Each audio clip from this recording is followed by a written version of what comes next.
Rogers Center. This is game 2 of this 3-game series against the Baltimore Orioles. Blue Jays need to bounce back, that's for sure. They got beat 9-3 last night at the hands of Buck Showalter's Baltimore Orioles. The Orioles have taken a 5-game lead over the Blue Jays in the AL East. Time to take a look at the Orioles lineup. Nick Markakis, top of the order, has a 5-game hit streak. He's at .476 during that streak with a couple of home runs. And right behind him, Manny Machado. He started out the season on the disabled list, but he has really picked it up lately. He too has a hit streak. He's batting .409 for his last 5 games. A young third baseman, just 22 years old and one of the bright stars in all of baseball. Seems like he's been around for a while. Drew Hutchison has alternated between good and bad outings over his last 3 starts. A season low 2 2/3 innings. 3 starts ago, then 6 2/3 against the Yankees, beating them for his 7th win of the season. Then just 3 innings again last Thursday in Houston. He had a no decision in that ball game. Against the Orioles, he's good. 2-0, 5 games with a 1.16 ERA. That's the lowest against any team he has faced more than once. 21 degrees at the start of this game. Defensively, it's Cabrera, Rasmussen, Bautista from left to right in the outfield. Kawasaki starting for the 10th time at third base. Reyes and Goins up the middle. First baseman is Danny Valencia, and behind the plate, Deanna Navarro making his 67th start of the season. Ryan Goins getting the start at second base. He was not in the lineup yesterday, back out there again tonight. He has not made an error this season. He has been tremendous playing second base for the Blue Jays. He's only committed 1 error in his big league career. Great range, strong arm, good defender. Nick Markakis is set. Here's the first pitch of the ball game. It's up and away for a ball. Markakis last night had a couple of hits. He had a walk. He was on base 3 times. He got the first base hit in his first at bat off Mark Burley. Has an inside strike. What's the key for Hutchison tonight? Some of the things that we will watch from Drew Hutchison tonight. Does he stay on top of that baseball? Does he drive it in the lower parts of the strike zone? Or does he get around, get on the side of that fastball? Now, he can pitch up in the strike zone if he has to, but he has to be able to get it down also. That was the problem Drew had in his last start at Houston. He just didn't have that fastball with a little giddy up in it. It was too much over the plate and up. He's allowed 21 earned runs over his last 5 starts, a total of 23 in the 3rd innings pitched.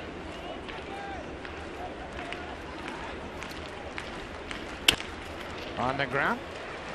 Kawasaki was well off the line. He throws to first. Markakis is retired. 1 down. I think it'll be important also for Drew, especially against the left-handers, to use that 2-seamer. That was a 2-seamer right there. A little sinking fastball, took a little something off of it, helped Markakis to ground out. Drew Hutchison's last win came at the start of that last road trip. He, in fact, won the Saturday game at Yankee Stadium, and that started a 6-game win streak on that road trip. Manny Machado, third baseman, goes after the first pitch. Reyes dives and drops it, gets to his feet, plenty of time. Jose Reyes left his feet, made a nice stop, knocked the ball down. He's got that great arm, and that was the reason he was able to recover and throw out Machado. No panic. He just took his time and said, okay, where's the ball? There it is in my glove. He thought that it might have popped out of his glove. He found it right in the webbing after the dive. And look at no hurry. Just take your time, rely on that strong arm to get the second out. Good play by Reyes. That'll bring Adam Jones to the plate with 2 outs and nobody on. That's a good sign. A couple of ground balls from Drew Hutchison. He did not have his first ground ball out last start until there were 2 outs in the 2nd inning. Adam Jones takes a breaking ball for a strike. Jones just 3 for 15 against Drew Hutchison, and we mentioned Hutchison has pitched well against the Orioles. This is his 6th career start against Baltimore. He's 2-0 with a 116 earned run average. Another ground ball. This one's foul outside of third. That's a little test for the Blue Jays once again. They came into this series with big expectations. They were 4 back. They lost the game. They dropped to 5 back, and now they've got to make a statement tonight. You don't want to fade out of the picture early. If recent history is any indicator, they lost the first game against Texas and won that series. Same thing against Boston right after them. They lost the first game in New York and won that series. Won the first game in Houston and then lost the next 3. So they got a rebound here today and tomorrow against Baltimore. 1-2. Upstairs with the fastball. Another bounced foul outside of third. You could say Navarro set up high. He wanted Hutchison to throw that pitch upstairs and see if they couldn't get Adam Jones to swing through it. Navarro's done a nice job for this ball club this year. He's really incorporated the fastball a lot. We saw it with Burley. We have seen it with Jay Happ when he catches him.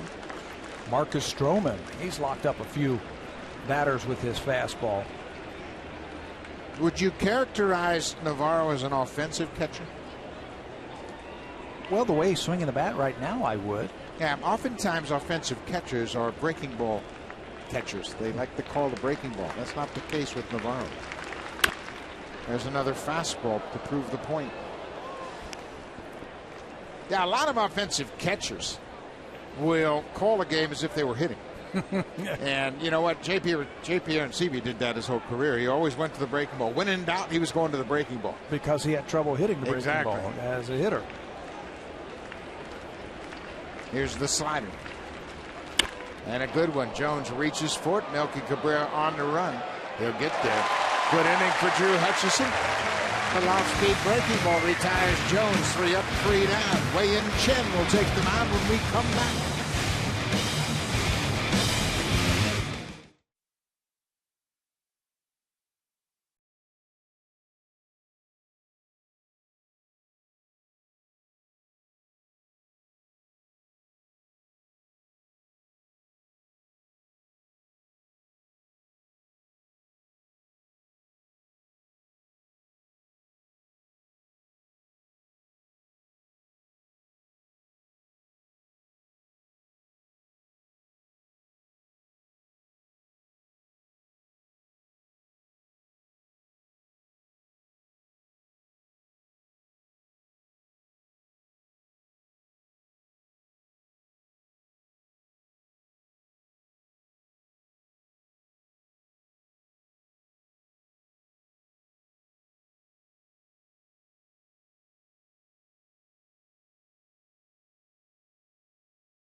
Bottom of the first in this scoreless game, and then faced a tough pitcher in Wei-Yin Chen. Here's the lineup for John Gibbons. Jose Reyes over his last 17 games has hit .362. He's really been a great table setter. 25 for his last 69 with 5 extra base hits. Nolan Raimo gets a start against his former team, the Baltimore Orioles. His last 8 games have been productive, including a 2 home run game last Thursday in Houston.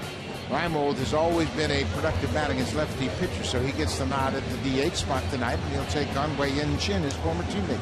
12-3 in 21 starts this year for Wei-Yin Chen. He's looking to set a career high for wins. He won 12 games for the Orioles back in 2012. He's been a hot pitcher also. 9-1 in his last 15 outings. It's been particularly tough to score against in his latest 5-game win streak, an ERA of 2.5. Beat Seattle last time out, gave up a run, and struck out a season-high 8 batters. This is the first time the Blue Jays have faced him in a long time. They've only faced him 1 time in the last 3 years.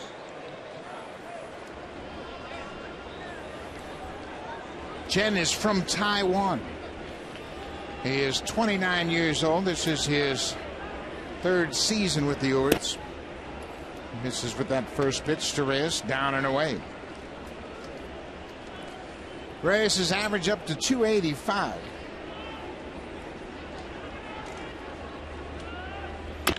Bounces this ball to third. Machado takes his time.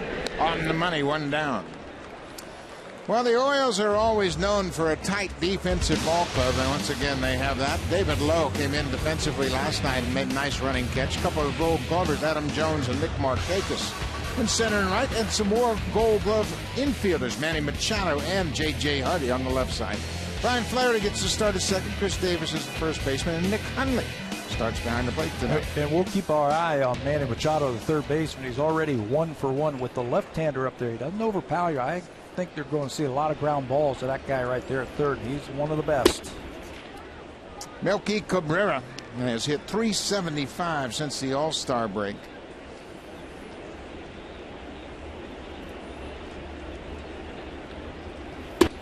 Melky has 27 hits since the break. Adam Eaton of the White Sox leads the majors with 33. Denard Span has 30. Melky Cabrera is tied with Alexei Ramirez of the White Sox with 27. Make it 28. Stay hot, Melky. He can hit. This is what they will see tonight as Wei-Yin Chen will feature a fastball. He'll turn it over at times. He's got the slider, the changeup, and the curveball. It's really nothing special. He's going to come right after you. He's got that quick arm action where a 91 or maybe even a 92-mile-an-hour fastball looks like 95 or 96. He's going to be around the strike zone, doesn't walk too many people, but he just doesn't overpower you. Jose Bautista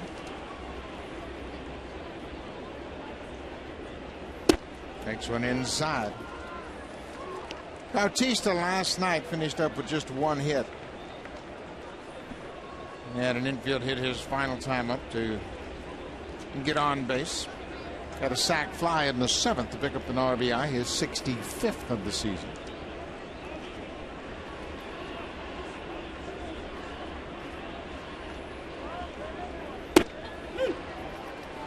Ball ran back over the inside part of the plate and turned me over changeup. Yeah, just 83 miles an hour, and that's what he'll do. He'll challenge you. He'll throw you a fastball.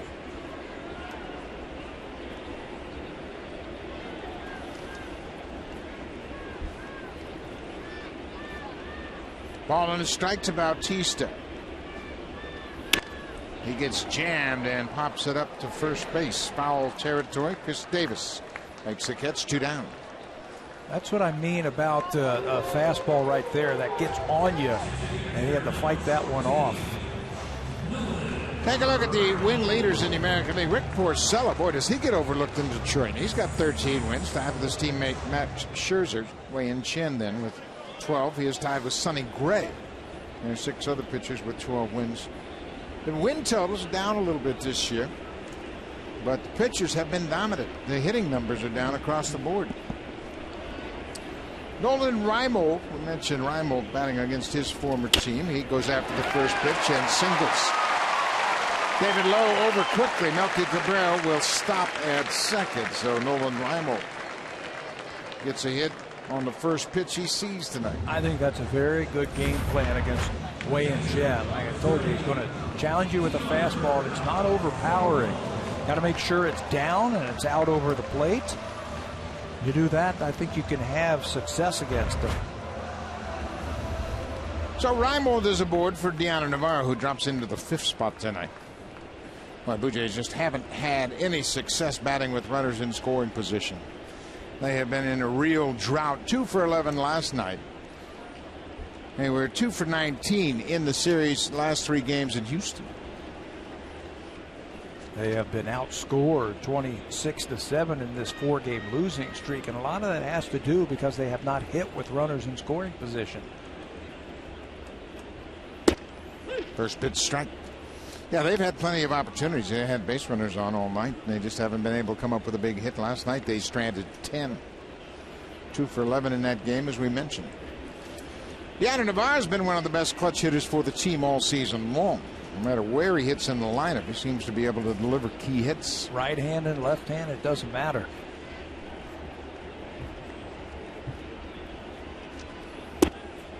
Downstairs.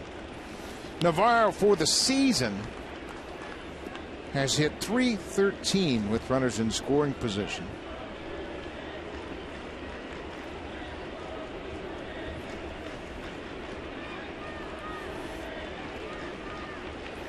Ball and a strike, no score. We're in the bottom of the first. Blue Jays with a couple of hits here in the inning. Just off the plate inside. Melky Cabrera is getting a very good secondary lead. Exactly what you have to do with 2 outs. You've got some very good throwing arms in the Baltimore outfield. So you take your primary lead, and when the pitcher gets set to go home, you get that secondary lead and really bounce off that bag and get your momentum heading to third.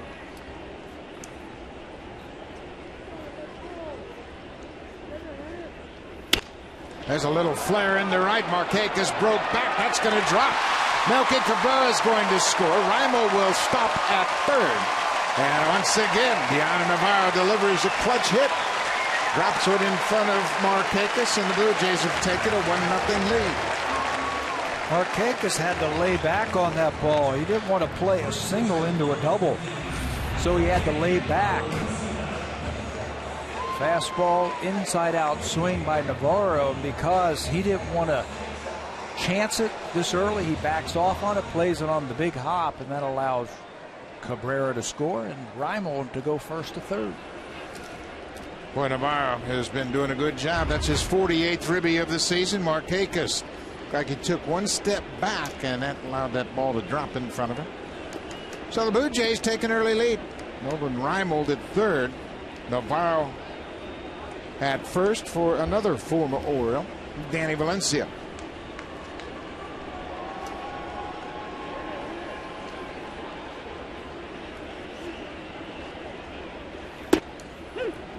Takes an inside pitch for a strike.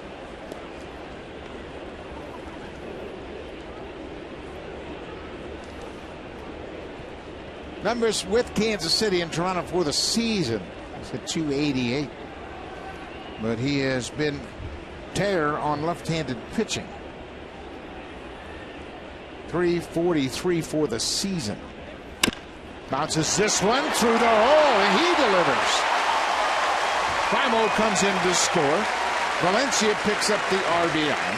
His 12th of the season, and it's 2-0 Jays. That is why the Blue Jays went out and picked up Nolan Raimo and Danny Valencia, to try to give them a little help against the lefties. They've had their problems since Encarnacion and Laurie went on the disabled list. This ball down and in, and Valencia goes right with it, pulls it right by Machado, who we highlighted on defense tonight. Yeah, that sends Raimo home, but that's why they went out and got him, to deliver against left-handed pitching. Blue Jays are 14-16 for the season against lefty starters. And they're near the bottom in batting average against left-handed pitching. They're right there with Oakland in that department. Now Rasmus has to battle the lefty. Colby batting .219 for the season.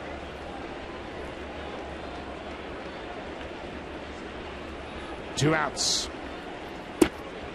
First pitch is down and away.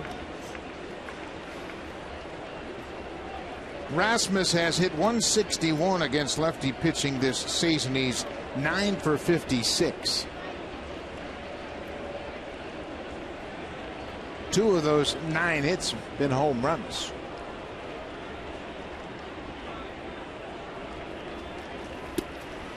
Checked his swing on that pitch down and away. Way off the breaking ball. Now he's got to come to him right here.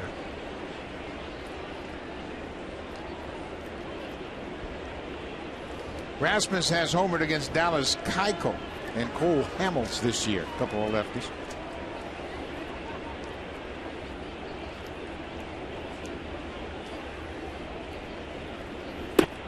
Three and 0. Kawasaki is on deck. All those numbers that you were just talking about, 9 for 56, all that, would you let him swing away right here, 3 and 0? Yes. So would I. He's got enough power. Give him a cookie. Yeah. Put it in his mind. It's the first inning. He's probably going to get a fastball. You got to figure he's going to get a fastball. See if he can hit a 3-run homer.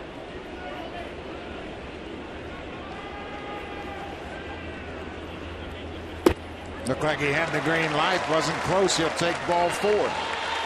So Wei-Yin Chen having trouble here in the first inning. Get a visit from the pitching coach Dave Wallace in his first season with the Orioles. Boy, this is just what the doctor ordered right here for the Blue Jays. After last night's loss, to come out and get a couple of runs early in the game against a pretty good pitcher in Wei-Yin Chen.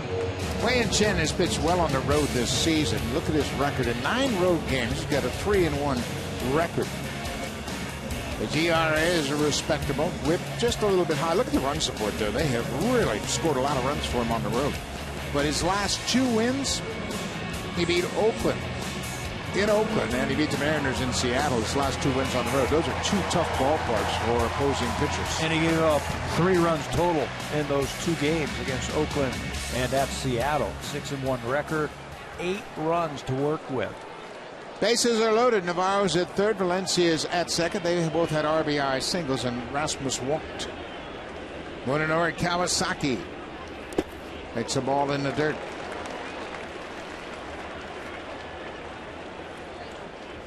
Kawasaki, of course, played in the Japanese Pacific League. Wei-Yin Chen played for Chunichi in the Japanese Central League.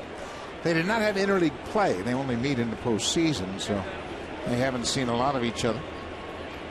I was asking him about that the other day. He says he's faced them before. Said they were in different leagues like you were just describing, but they have faced each other. Upstairs, Kawasaki, he knows he's got to take a strike here. Yeah. No free swings for Kawasaki. That's 6 in a row from Chen. Wei-Yin Chen has given up a .300 batting average to a left-handed batters this year.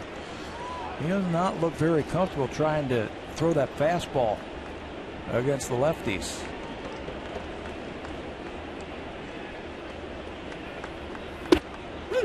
Taking that strike. Now it's 2-1. Boy, Blue Jays need a big inning here. Just kick the door wide open. They have 2 runs on 4 hits and a walk in the first.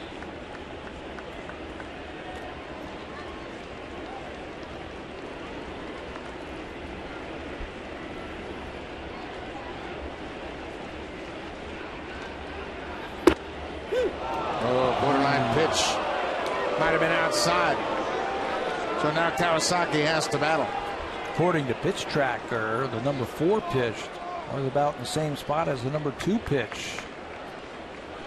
Now, you're right. He's going to have to battle now. Think about closing off right field and going the other way.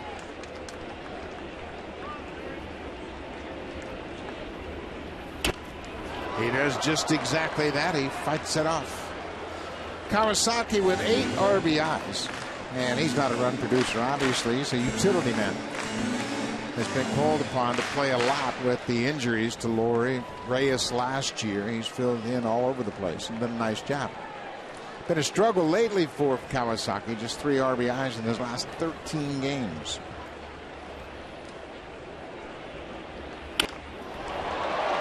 Well, that's what you call protecting the plate. Yep.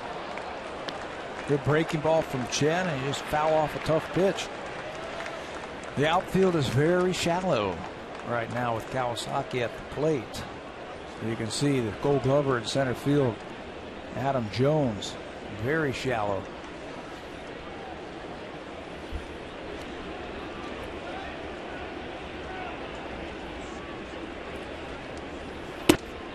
Inside, it's a full count.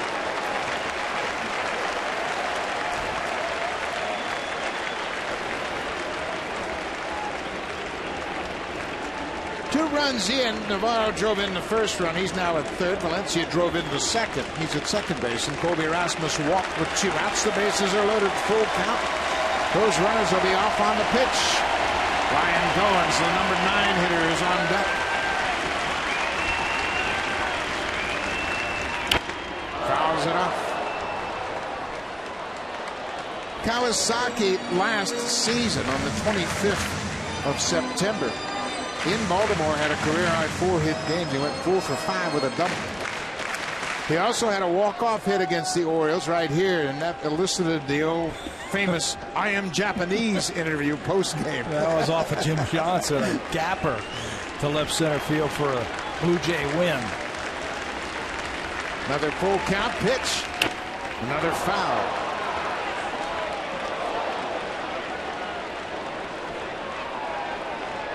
Kevin Seitzer would love to see all of his hitters take the Kawasaki approach with 2 strikes, protecting the plate, shorten up. He knows he's just got to be short and quick to the ball.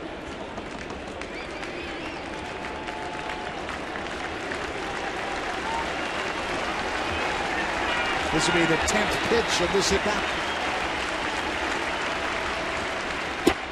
Strike 3 call. Kawasaki caught looking. Well, the Blue Jays open up with a big first inning. They send 8 men to the plate. They scored 2 runs on 4 hits, and Deanna Navarro once again coming through with a clutch hit who chases home Melky Cabrera for the first run of the game. 2-0 Jays.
The Slipper Somo is brought to you by Jose Cuervo, the world's best-selling tequila. Have a story with Jose Cuervo.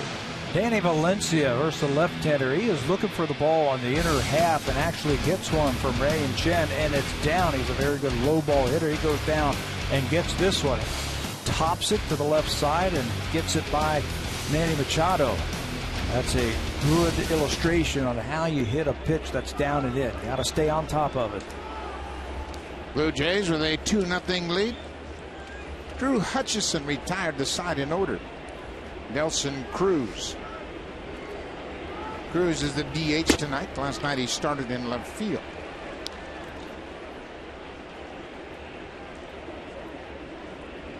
Big numbers for Cruz across the board. 29 home runs this season, and he was a late offseason signee by the Orioles, and a good one. Boy, he fit right into their offensive philosophy. Well, even if he's not swinging the bat hard, he's very dangerous. He's not real hot right now. He had a couple of RBIs in yesterday's ball game. He's a danger to leave the yard, I think, at any time. His timing is off. We saw that last night. He had several pitches that he normally wears out that he wasn't really on. When you get tired, and I'm just watching him, he's looking like he's a little tired. The bat drags just a little bit, and that front shoulder opens up, and you start looping the bat, and he can't get the bat out in front. That it's a little bit slow, and that's what it looks like for me right now on the fastball. He's in a 2-for-35 slump right now. Jim Presley is the hitting coach for the Orioles, and he's seen this in the past. There's a good changeup. Boy, there's some movement on that pitch downstairs, and Hutchison gets his first strikeout of the night. So that'll bring Chris Davis to the plate. Davis homered in the 5th last night with 1 out, a solo shot, his 18th. But what a dramatic turnaround it's been. Last year, he was one of the premier hitters in all of baseball. Hit for average, hit for power, drove in a lot of runs, and it's a different story. At this time last year, he had 40 home runs and 102 RBIs. On this date last year. He's not even close to that, not even halfway yet. But we witnessed last night that he's dangerous. And if you leave a pitch out over the plate like Aaron Sanchez did, a fastball out over the plate, he can still turn it around. Davis is 28 years old. Well, there's two good fastballs in perfect spots, down and away. Drew Hutchison, he's aware of what his task is. He's got to pick up a win tonight.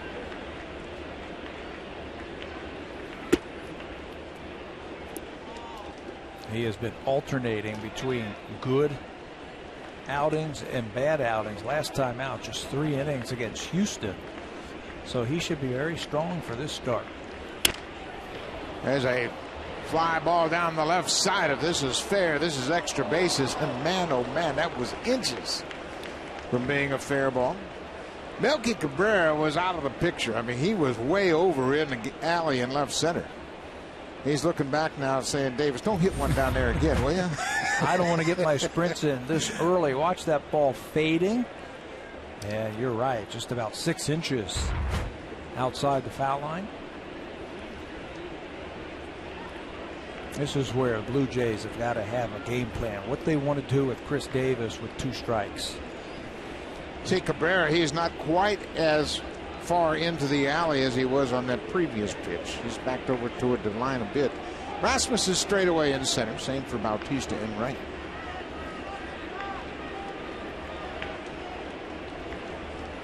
Jim Leeper will move the outfielders around from batter to batter.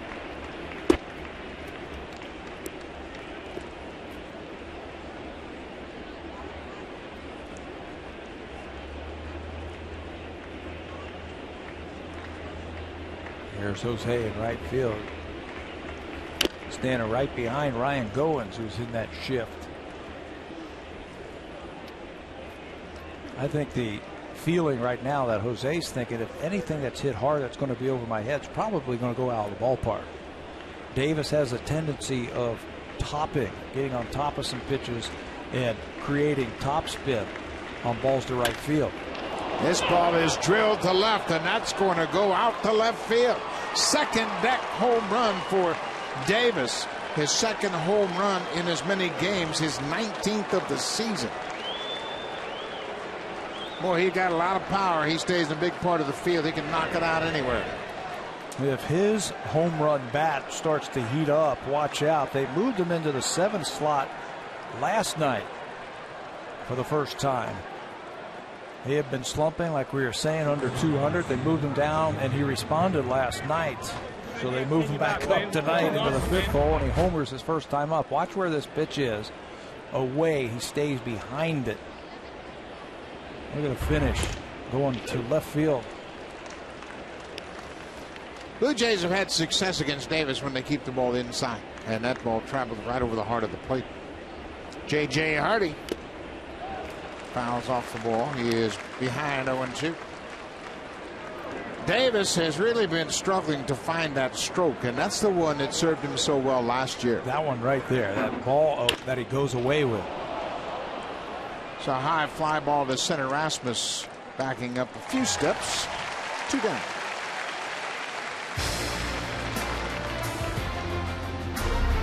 Blue Jays on Sportsnet.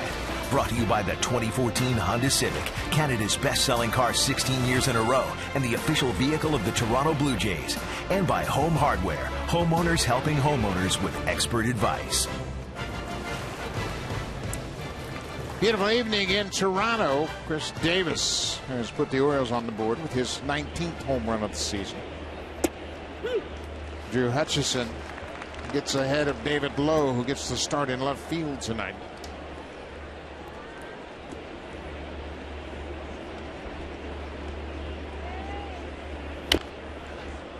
Lowe was brought in to play left field. That was before they signed Nelson Cruz. Lowe was actually traded from Kansas City to Baltimore for Danny Valencia. That took place last December 18th. Valencia went to the Royals. But Lowe is a speedster. He can run him down in the outfield. He's got great range in left field. A perfect complement to Jones and Markakis in the outfield. And then they signed Cruz. And of course, you got to get Cruz his at bats. But Buck Showalter was commenting about the catch he made last night against Melky Cabrera, and I told him what a great managerial move putting the speedster out there. That looked like a pretty good pitch. He came in for defense for Nelson Cruz and took away an extra base hit from Melky Cabrera. Fastball with a little comeback action on it right here. That's pretty close. 2-2 pitch.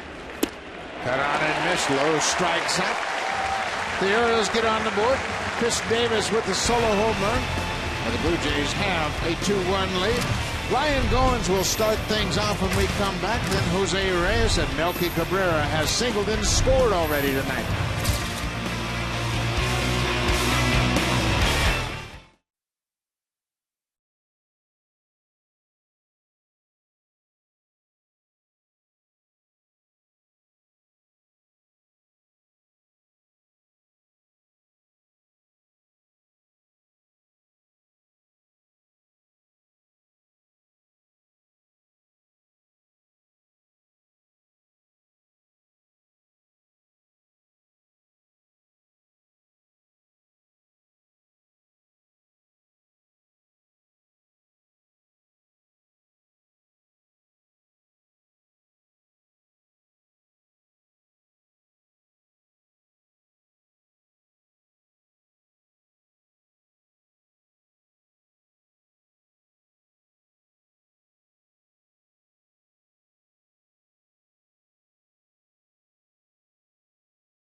Saturday, August 9th, the Blue Jays will take on the Detroit Tigers. Game time is 1:07 p.m. There are special kids price tickets in the 200 and 500 level outfield seats. After the games, kids 14 and under can run the bases just like the pros. Call the Blue Jays today at 416-341-1234 or log online to BlueJays.com and get your tickets for the next Junior Jays Saturday. Another good crowd on hand here tonight. Last night in the opener of this series, 36,183. So if you're in the neighborhood, come on by. It's a good night. Comfortable night to watch a ball game. Boy, it's been a great summer, hasn't it? Mm-hmm. Number 9 hitter is Ryan Goins. He'll lead things off against Wei-Yin Chen. Chen gave up 2 runs on 4 hits in the first.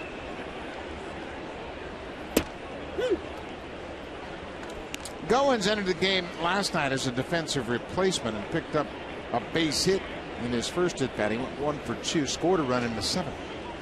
His base hit came against the left-hander Brian Mattis. Complimented him on that base hit. He said, I was going up there with the thought that I was just going to look for the fastball and try and hit it hard, which he did against Mattis. He also got a chance to face Andrew Miller, a very, very tough lefty, and this shows you that he's thinking, that he's maturing a little bit as a hitter. He realized that Miller had walked 2 batters that inning. He said he wasn't going to look for a breaking ball. He was going to sit on his fastball because he knew he didn't want to walk him. And he hit a sharp grounder to shortstop. Look out. That breaking ball got out of Chen's hand and flew over the head of Ryan Goins.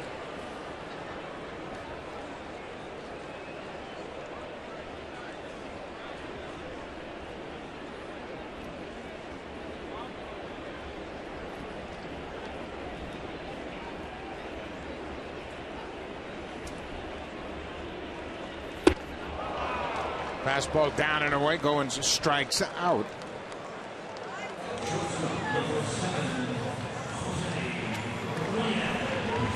Well, these two teams, of course, have been AL East rivals for a long time. You go way back June 26th in 1978, third year of the Blue Jays. 9 different Blue Jays had triple hits as they defeat the Orioles 24-10. It's still a record for runs scored in a game by the Blue Jays franchise. The team featured John Mayberry, of course, a big slugging first baseman.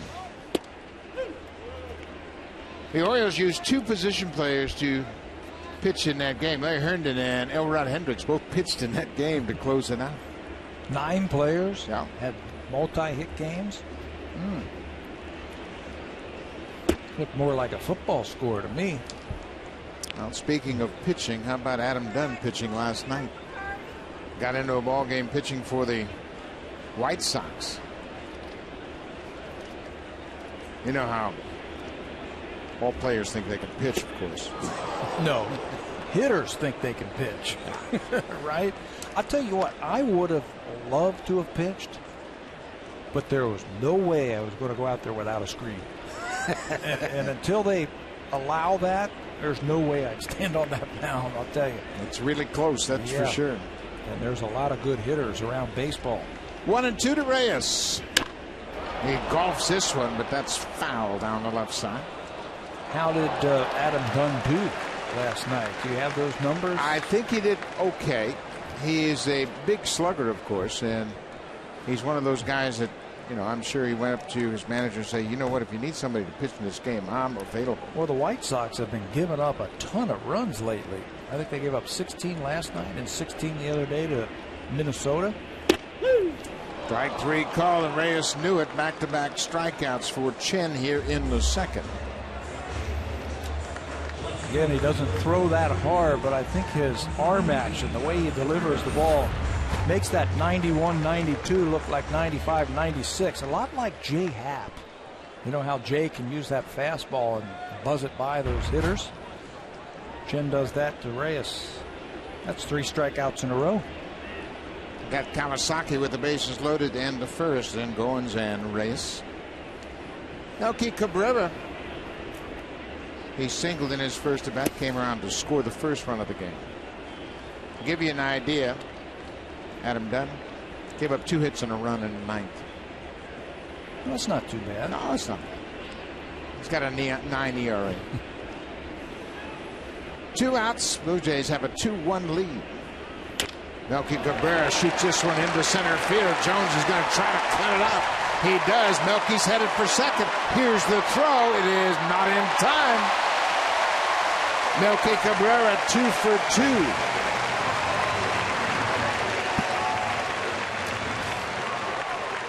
Switch hitter. He can hit left-handed. He can hit right-handed. He can hit good pitching also. This time he stayed right on that ball and drives it to right field. Jones does a great job cutting that ball off and then throwing a strike to second base. But Melky Cabrera can flat out hit. Another multi-hit game. He gets that out of the way early tonight. First 2 innings. Buck Showalter calls Melky Cabrera the Blue Jays' most professional hitter. Oh, he is. There's no question about it. Day in and day out, he brings it. 2 outs, Jose Bautista. Bautista is the Blue Jays' big hitter, obviously. Picked up his 65th RBI. But it's surprising, hitting with runners in scoring position in 2 outs. He has 2 hits. 2 hits? Minimum of 40 at-bats. He's last in the major leagues with 2 hits. In this situation, obviously pitchers aren't going to give in to him. But he has had tough times delivering in this situation. A lot of it has to do now, of course, with no Edwin Encarnacion batting behind him. He has 2 hits. He's last in the major leagues with runners in scoring position in 2 outs. Just 2 hits. Maybe you start widening your strike zone because pitchers aren't going to give him much to hit. 0-2, 2 outs. Well, there's no question about it, and we have seen Jose do that when Lind and Laurie and Encarnacion went out. Obviously, he felt like he had to carry a bigger portion of the offense and got into some bad habits, but he got out of them quickly. started shooting the ball to right field a lot more too, to try and beat that shift. Picked up some RBIs with runners in scoring position. There's a drive to left, and there's a 2-out hit. 2-run homer, Bautista.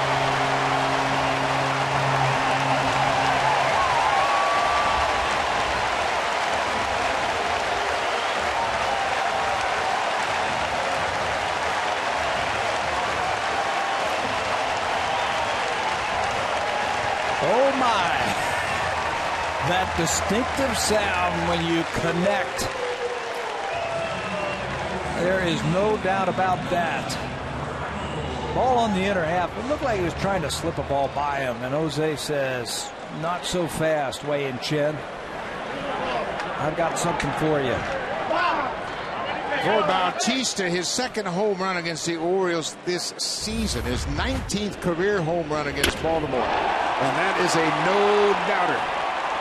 Terrific sound at the crack of the bat. Big home run for Bautista. Came with 2 outs.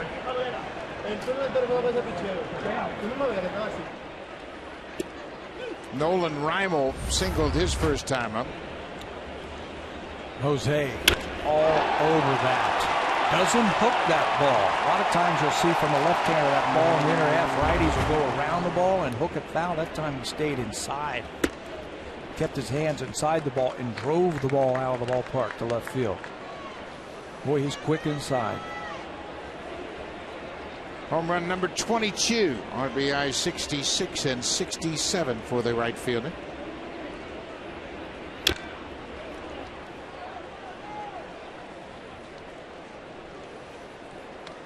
They got that run back in a hurry and more. Blue Jays now lead 4-1.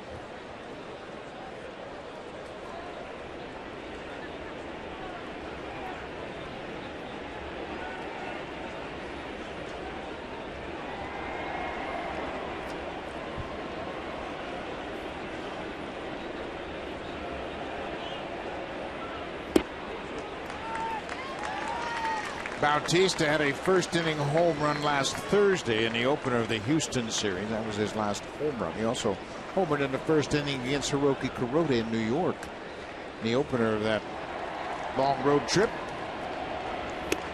Reimel strikes out, fastball away. But Jose Bautista, with 2 outs and a man in scoring position, delivers. A long home run to left. No doubt about it. His 22nd has given the Blue Jays a 4-1 lead.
First set, as Jamie mentioned, 6-4. He's tied at 3-3 in set number 2. Great tennis action going on all day and night. both in Montreal and in Toronto. So make sure you check it out and come back to the ball game. You might miss something exciting like that Bautista home run. Ryan Flaherty getting a start at second base tonight. Takes a changeup for a strike. It's 1-1. Jose Bautista, a 2-run home run, his first home run of the season with 2 outs and a runner in scoring position. Kawasaki playing in the shift right near second base, throws out Flaherty, 1 down.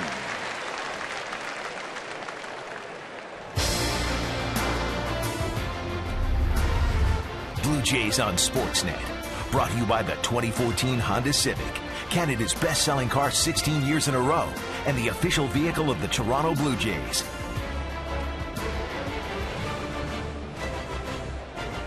Middle game of this 3-game series, and a very important series for the Blue Jays. They have fallen 5 games back of the Orioles, and they need to get a game back. 2 more series after this.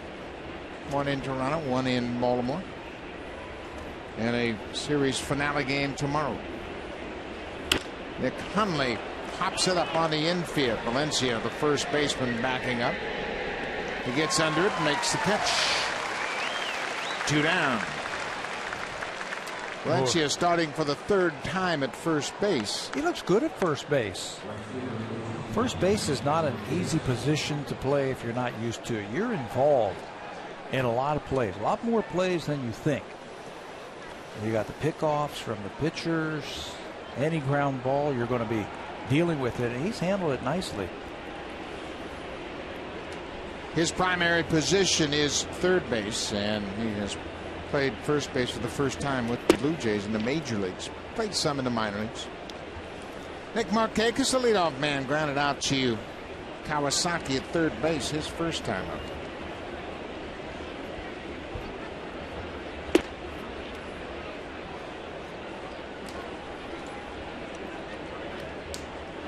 Drew Hutchison has allowed a run on 1 hit. That was a solo home run to Chris Davis in the second.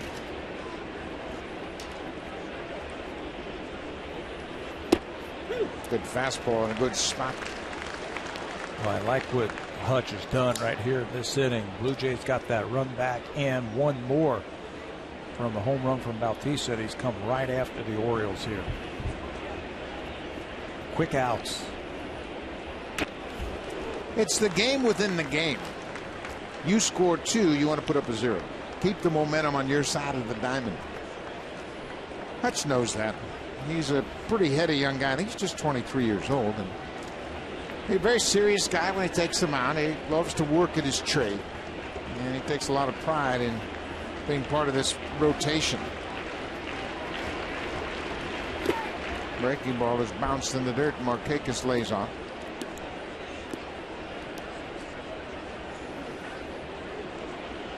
Hutchinson always has his ears open. He is listening to see if he can pick up something from a coach, a teammate, one of the veteran catchers that he's been around. Anything that's going to help him take it to the next level. Strike 3 call. Markakis didn't like it. He'll talk it over with Brian O'Nora. 3 strikeouts for Markakis. 3 up, 3 down here in the 3rd. Nick Markakis with a very good eye, caught looking at strike 3. The inside fastball does the trick.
Replica Blue Jays BP Cap giveaway is presented by Honda. It'll take place this Sunday, August 10th, and the Blue Jays take on the Detroit Tigers. It's a 107 start. First 20,000 fans will receive a replica Blue Jays BP Cap. Call the Jays at 416-341-1234 or log online at bluejays.com and order your tickets for the replica Blue Jays BP Cap giveaway. All presented by Honda. Well, the Blue Jays off to a good start tonight. They have a 4-1 lead as they are set to bat in the bottom of the third. Gannon Navarro got things going. He drove in the first run of the game with a single with 2 outs in the first inning.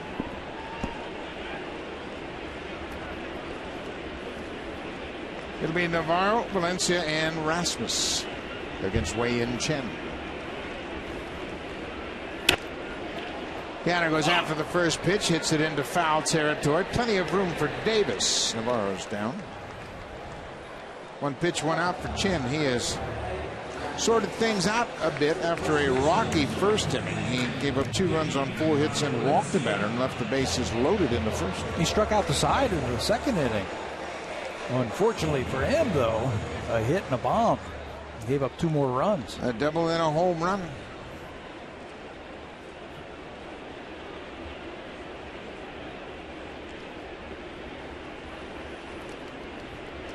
Danny Valencia had an RBI single his first time up.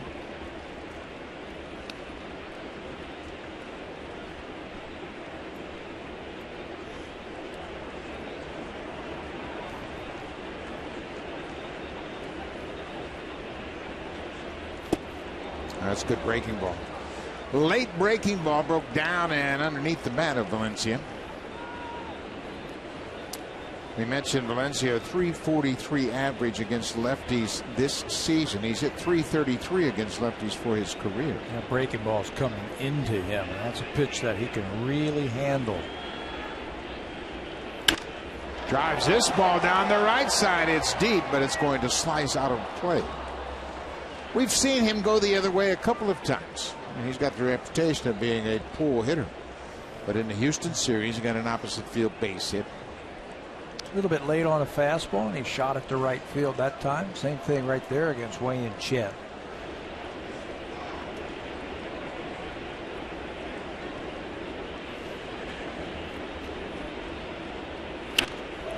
Popped up off speed pitch, had him out in front. Got on that front foot. J.J. Hardy goes out to make the catch.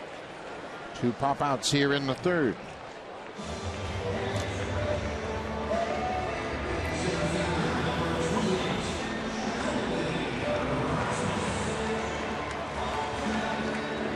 Kobe Rasmus walked to load the bases in the first, and Chen was able to get out of it as he struck out Kawasaki to end the inning. Chen fell behind 3-0 to Rasmus, and he walked him on 4 straight.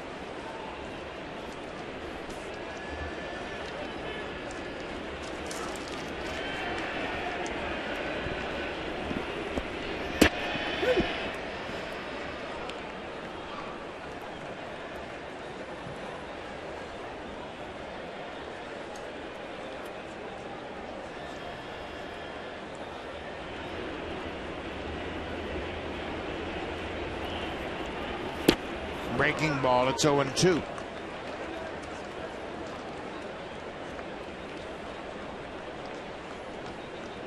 Chen has pitched very well on the road. We'd mentioned that this is his 10th start. He's got a 6-1 record pitching on the road.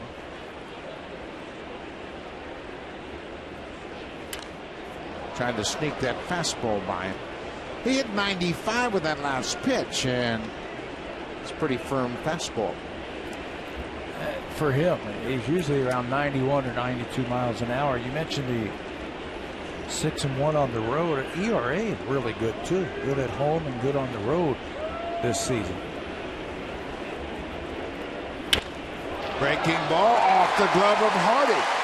J.J. Hardy, the shortstop, looked like he had a beat on it, but it was hit so hard it picked off his glove and went into right field. Colby's been hitting the ball hard lately. Hadn't had a lot to show for it. That time, the sure-handed J.J. Hardy looked like he missed that one. Yep, just over his glove. Just couldn't get up high enough. Yeah, it didn't look like he got a piece of it after all. Rasmus really squared that one up. A 2-out base hit for Colby. Those are those risers where you create backspin like that.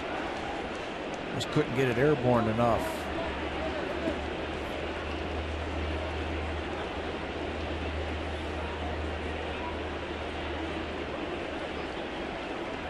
Kawasaki called out on strikes. He flares this one to left. David Lowe was shallow, and he makes the catch. Blue Jays get a 2-out single and nothing more to go to the 4th. Jays are up 4-1.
The Lady Jays food drive. It's been going on for 30 years. It'll take place this next weekend, August 8th through the 10th, right here at Rogers Center, when the Detroit Tigers are in town. And we're pleased to be joined now by Jilly McGowan, Dustin's wife. And Jilly, thank you for joining us. Thank you for having me. We have to tell you, this has been going on so long. My wife, Arlene, and Pat's wife, Susan, both participated in the Lady Jays food drive. Really? Oh, absolutely. Oh, wow. Oh, yeah. So it's been a big deal here for a long time. Tell us about the wives and how involved they are in this food drive this upcoming weekend.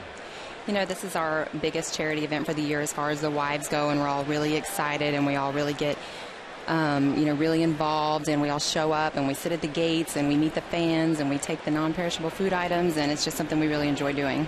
Now, the fans can donate their non-perishable food items, and I must remind them that they can donate money as well. And the wives will be at the different gates around the stadium? Yes, 3, 5, and 10. And we'll be there Friday, Saturday, and Sunday, and monetary donations sure are welcome. $25 will get you an autographed hat, and $40 will get you a grab bag. So we'll take food, money, whatever you want to bring. What are some of the goals for this weekend? You know, the goal is always just to get as much non-perishable food items or money as we can get to for Food Banks Canada. They have they've requested this year to get some healthier items, some proteins, canned meats, beans, peanut butter, healthier items like vegetables, canned fruits, baby food is high in demand. So we're looking for that.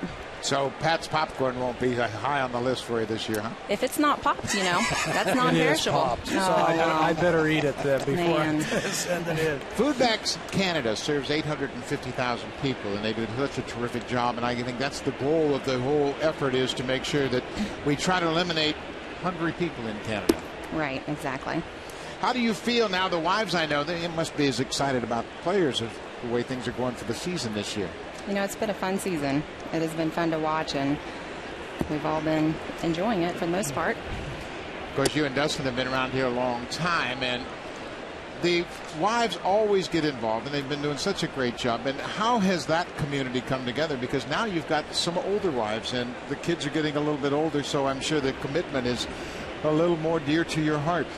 Yeah, it is. It is. Like I said, it's a great group of wives. We're all really involved, and even though our kids are getting older and we have our own struggles traveling with our kids, we all still, try to make the time and the effort to be as involved as we can. Gentlemen, we want to thank you for your commitment, and all the wives. We want to thank everybody, and hopefully we're going to remind everybody to bring everything out this weekend, and it's going to be a great food drive, and thanks for your time. Appreciate you joining us. Thank you for having me. The Lady Jays food drive will take place this next series. It all starts Friday the 8th, 9th, and 10th. And you can bring all your non-perishable food items right here to Rogers Center. The wives will be stationed at all the gates around the ballpark, so make sure you check it out. And you can donate your non-perishable food items and cash donations. Help out the Lady Jays. Manny Machado. Check that. Nelson Cruz. Fouls it off. Machado struck out. Jones popped out. 2 outs here in the 4th. 0-2 to Nelson Cruz. Breaking ball outside. Blue Jays have a 4-1 lead. We're in the top of the 4th. Drew Hutchison has pitched well against the Orioles all season long. He wants to continue that here tonight. Another breaking ball, and Cruz wouldn't chase. You don't have to be perfect right here. You don't have to nibble. You got them set up for certain pitches. Hit your spots right here.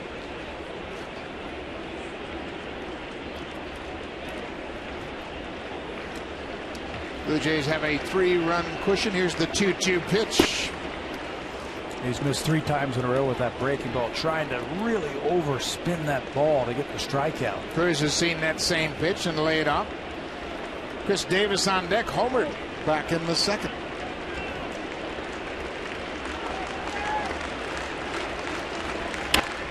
There's a fly ball to right. Bautista has it measured.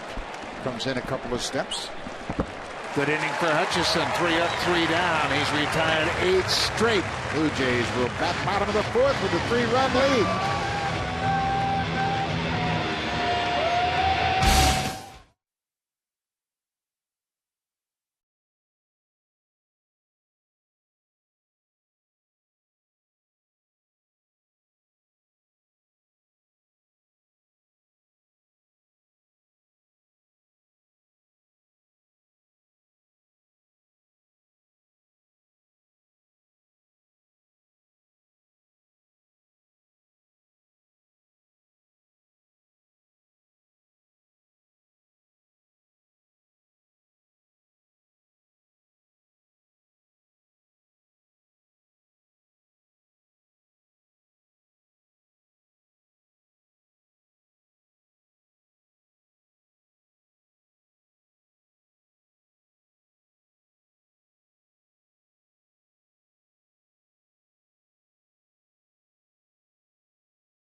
The network is coming to Canada. Subscribers get live access to all 12 pay-per-view shows, including WrestleMania, plus original series, in-ring action, and on-demand content. For details, call your local service provider or visit WWE.com for more information and get into the ring.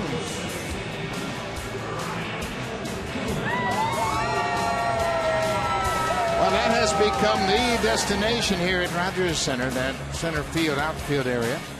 They have opened it up. It's become very popular. And tonight they're having a good time because the Blue Jays have a 4-1 lead. Ryan Goins will lead things off. He was a strikeout victim back in the 2nd.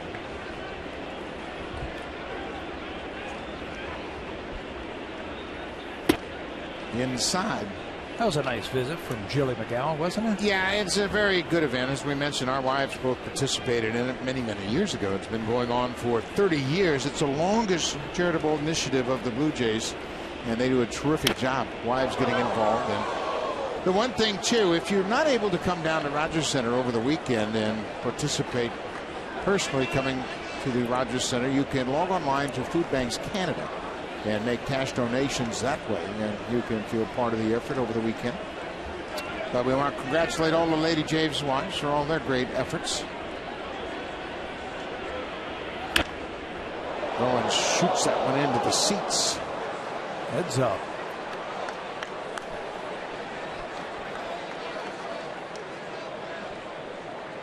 Jose Bautista with a 2-run home run to Hutchison. A 1-run effort through 4 innings. He has a 3-run lead.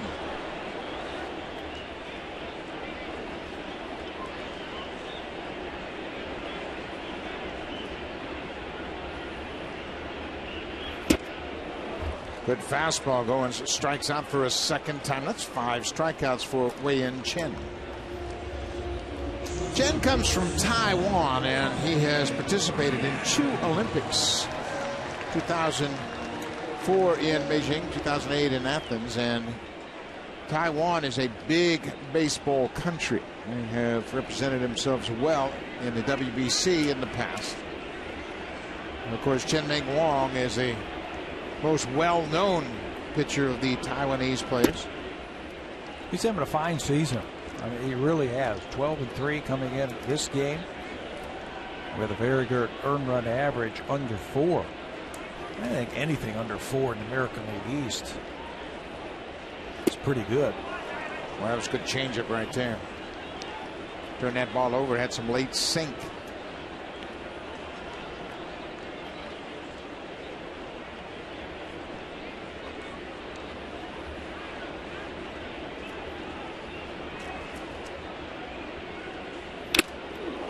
Foul off the catcher. Nick Hundley checking all the parts, see if they're still in place. Boy, that rattled him up, didn't it? Home plate umpire Brian O'Nora understanding the significance of this. Wham! Right away went to help his catcher make sure he doesn't go down, and now he's taking some time to go out and deliver the next baseball to give Hundley a chance to regroup. That hockey style mask, certainly you could see how it absorbed a lot of the blow, and that mask literally came off his head. It just kind of, the force of the impact pushed it off his head. Caleb Joseph knows what that's all about. He caught last night. Of course, in the last several years, they have been very aware of the possibility of concussion. Watch the mask. That thing actually came off his head and rocked him to his heels. Brian O'Nora, the umpire, helping him out.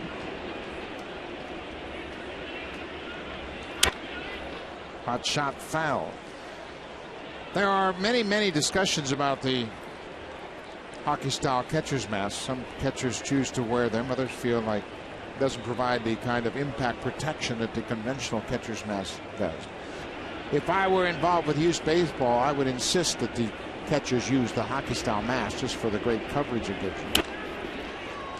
Well, how about the top of the head, the crown of the head, and then the ears down all the way around the head area. And then that plate in the back, of course, protects you from that backswing. But great exposure. I know Greg Zahn used that hockey style mask, and he liked it a lot. A lot of catchers have used it. Josh Tolley uses it when he's behind the plate.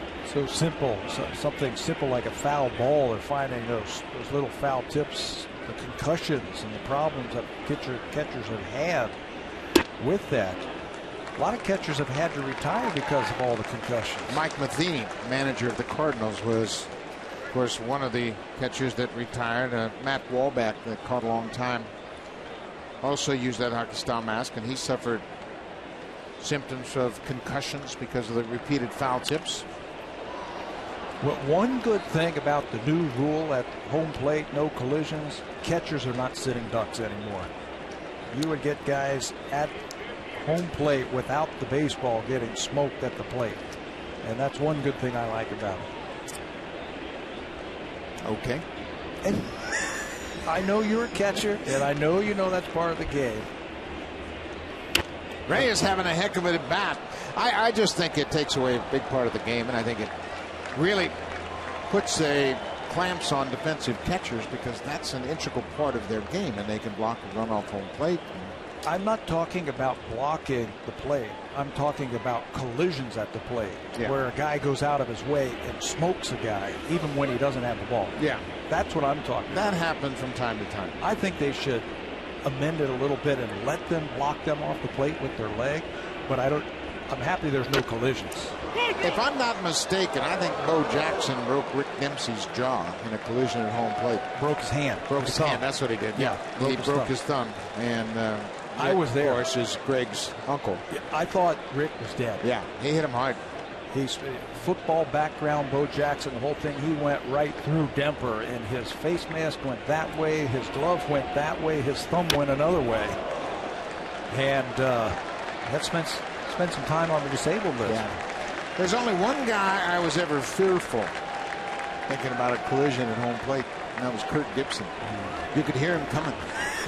That's right. You could hear him coming at first base. Yeah. Coming down the line like a giant train. Another 3-2 pitch, and Chen's going to win this battle. He hits Reyes to pop out. First baseman takes charge. Chris Davis makes the catch. Wei Chen won that long battle with Reyes.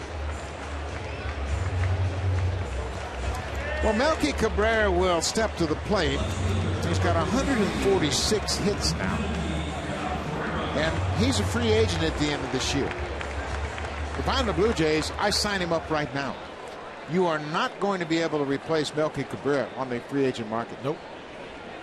Chances are you can't trade for a guy to replace him either. No. Without weakening your ball club somewhere else. First of all, he likes it here. He's comfortable here. He performs here. And he's one of the best hitters in the game. He's a switch hitter and a good defensive outfielder. He comes to work every single day with the same approach. Gets himself ready to play. Goes through all his drills. He was sick in Houston. Yes. And never missed a minute. Played every inning of every game down there. Didn't have the big series like we have seen him in the past, but he played. He was out there. He wasn't feeling well. No. And we've talked about this in the past. Melky Cabrera can hit good pitching. That's what separates him from a lot of other hitters in the American League. And I think, too, if you sign a free agent, there are challenges to playing in Toronto. You have to go across the border all the time, and a lot of players, they don't want to deal with that. Melky's comfortable here. You know what you get if you sign Melky Cabrera. Well, and he likes the atmosphere. I think, he feels like it's a big part of his team. He's moved around a lot lately. And I think he may have found a home here. And, I just think he'll be a hard man to replace. The question becomes, what does it cost to replace him if you let him go? Oh, I'm not worried about that. It's not my money. But if it was your money, it would cost $10 million a year to replace him, wouldn't it? They paid him, what, 16 for 2 years? 8 a year? So you got to give him a little bump from that. Let's take him to 13 for 3. Once again, it's not my money. It's easy to spend other people's money, isn't it? Well, he would certainly be a nice name to pencil in for John Gibbons. Say, okay, there's our left fielder. Got your shortstop, you know that. Reyes is here for the long haul. Your right fielder, your first baseman, third baseman. Upstairs, Melky will take a walk. He's been on base 3 times tonight. That sets the table once again for Jose Bautista. This is exactly what happened in the second inning. First 2 batters go out very quietly. Melky doubled, and then Jose lowered the boom right here. Tried to slip a fastball right by him. See ya. 4-1. One swing of the bat.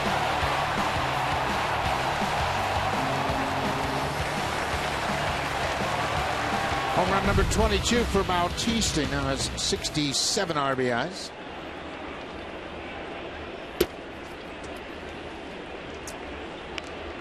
The 19th home run given up by Wei Chen.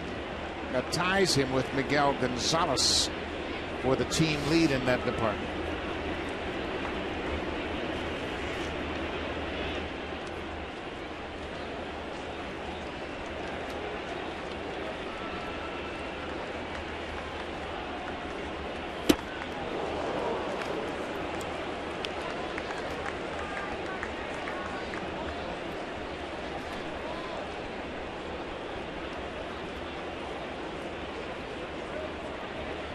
John Danks of the White Sox has given up 23 home runs. He leads the American League in that department.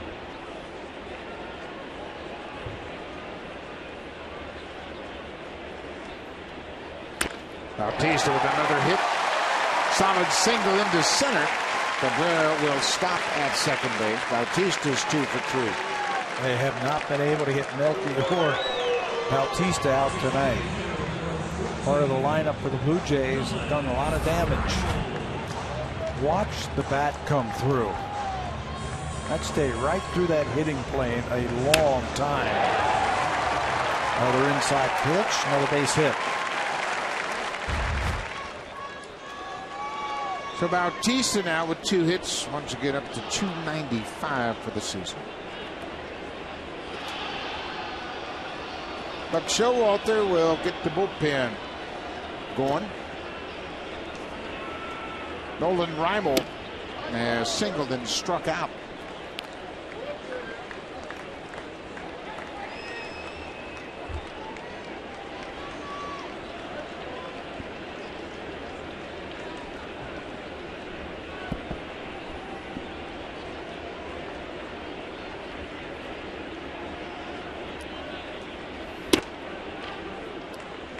Just off the plate inside. Reimel for his last 8 games coming into this game with a .350 average. 5 extra base hits and 6 ribbies. Don't you think he wants to hurt his former team? And you know it. Well, he's swinging like it. He's swinging like he wants to go deep right here. Baltimore just didn't have a spot for him once they got some of their players back healthy, and they had to expose them to waivers. Blue Jays jumped on him because of their trouble hitting lefties. Reimel spent 5 seasons with the Orioles.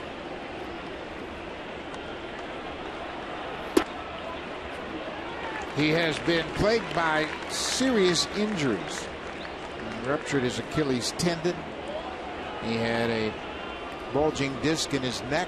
Went through 2 surgeries to address that. So he has had a tough break as far as injuries. He already spent some time on the DL since the Blue Jays have picked him up with a calf injury.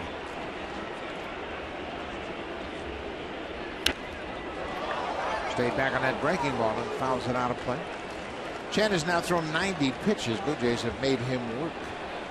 And a couple of long at bats. Reyes in this inning and extended it back.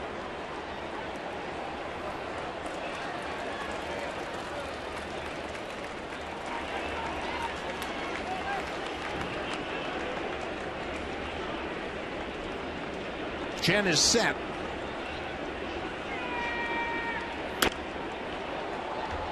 Boy, he's sneaky quick. Doesn't look like he throws that hard, but we have seen time and time again tonight he gets that fastball in on the right hand side. Yeah, that's the scouting report on it right there. He can get that ball in there quickly and he'll surprise you. You'll see a lot of late swings on fastballs that just register about 92 on the radar gun. Reimel had some pitches to hit. You can see those clusters right in the middle of that strike zone. Yeah, he's had several pitches to hit, that's for sure. All of those pitches inner half of the plate. Just hasn't been able to square them up.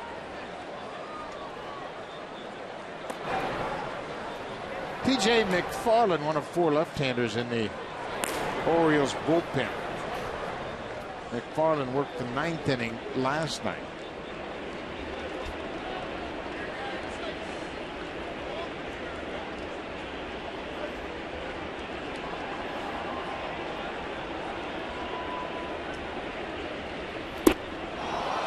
Rimo went around. He strikes out for the second time tonight. Blue Jays have a 4-1 lead. We'll head to the fifth. Now it's time for the Blue Jays Central update. Here's Jamie Campbell and Greg Zahn.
TD Comfort Zone are winners of a special seat upgrade courtesy of TD. Congratulations and enjoy those big comfy green chairs.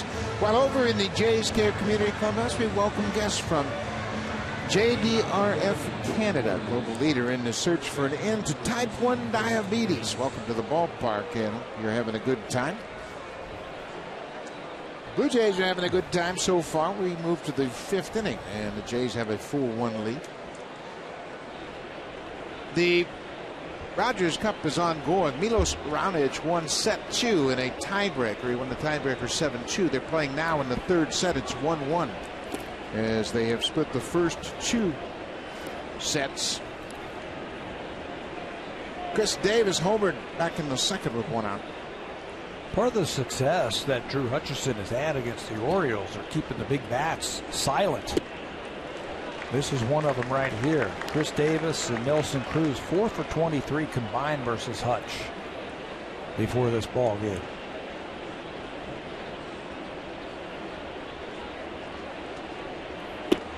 That's where you got to pitch him. Stay inside, tie him up. He's a big guy that likes to extend those powerful arms out over the plate. Last year we saw him hit several home runs 6-8 inches off the plate outside. Just like the home run we saw tonight, away, and he just flicks his wrist at the ball, powers it to left field. He likes to get extended, likes to get those arms out in front of him. If you pitch him inside, he does that, pulls his arms in, he can't get extended. He actually wanted that ball away to Chris Davis. Yeah, he missed inside, and it really proved to be effective.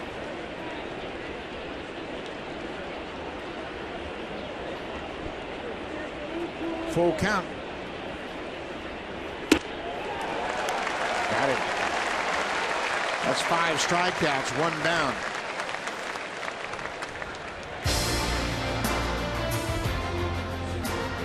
The 2014 Honda Civic, Canada's best-selling car 16 years in a row, and the official vehicle of the Toronto Blue Jays. Another good crowd on hand tonight, as this is a very important series. Certainly not a do-or-die series by any means. So many games left. This is game number 105 for the Blue Jays.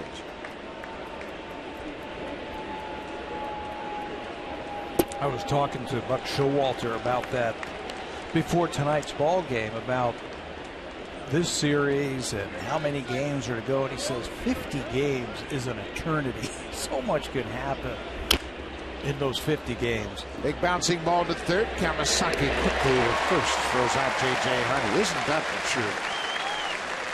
When you look at these two ball clubs, they're going to meet again after this series. They'll have a home-and-home series in September.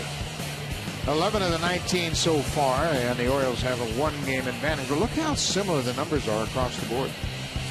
Boy, you can't get much closer than that. An ERA of 4, batting average right about the same, the runs about the same, the home runs dead even at 14 apiece.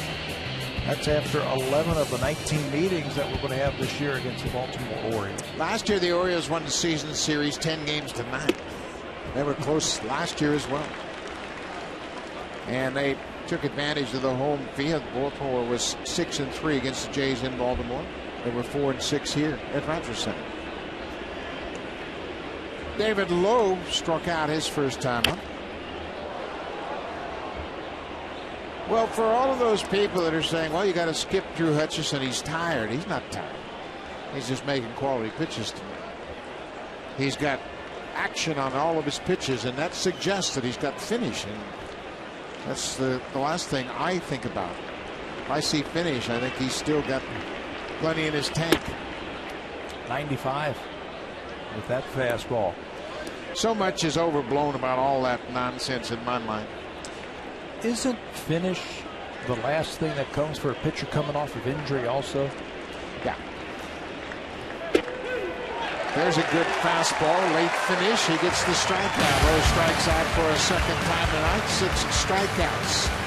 Drew Hutchison, 11 in a row, retired since that home run back in the second. He's hitting on all cylinders right now.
Broadcast experience and baseball IQ, calling all 162 games of the Blue Jays in action and resolution. The Blue Jays baseball every game exclusively on Sportsnet 590, The Fan. I just don't know which has broadcast experience and baseball IQ. Who has what? I'm going to go with experience, Jerry, IQ, Joe. Oh, no question about that. They do a great job on the radio, and certainly we have a lot of fun traveling around with Joe and Jerry. Joe's a great addition to the Sportsnet broadcast team. We're happy to have him on board. And he's going to jump over and join us on television when we take a couple of days off soon. Is that next week or the week after, something like that? Joe was off yesterday. He got to go home for the off day. And yesterday, back at it tonight with Jerry. Yanner Navarro had a good night tonight. 1 for 2 with an RBI.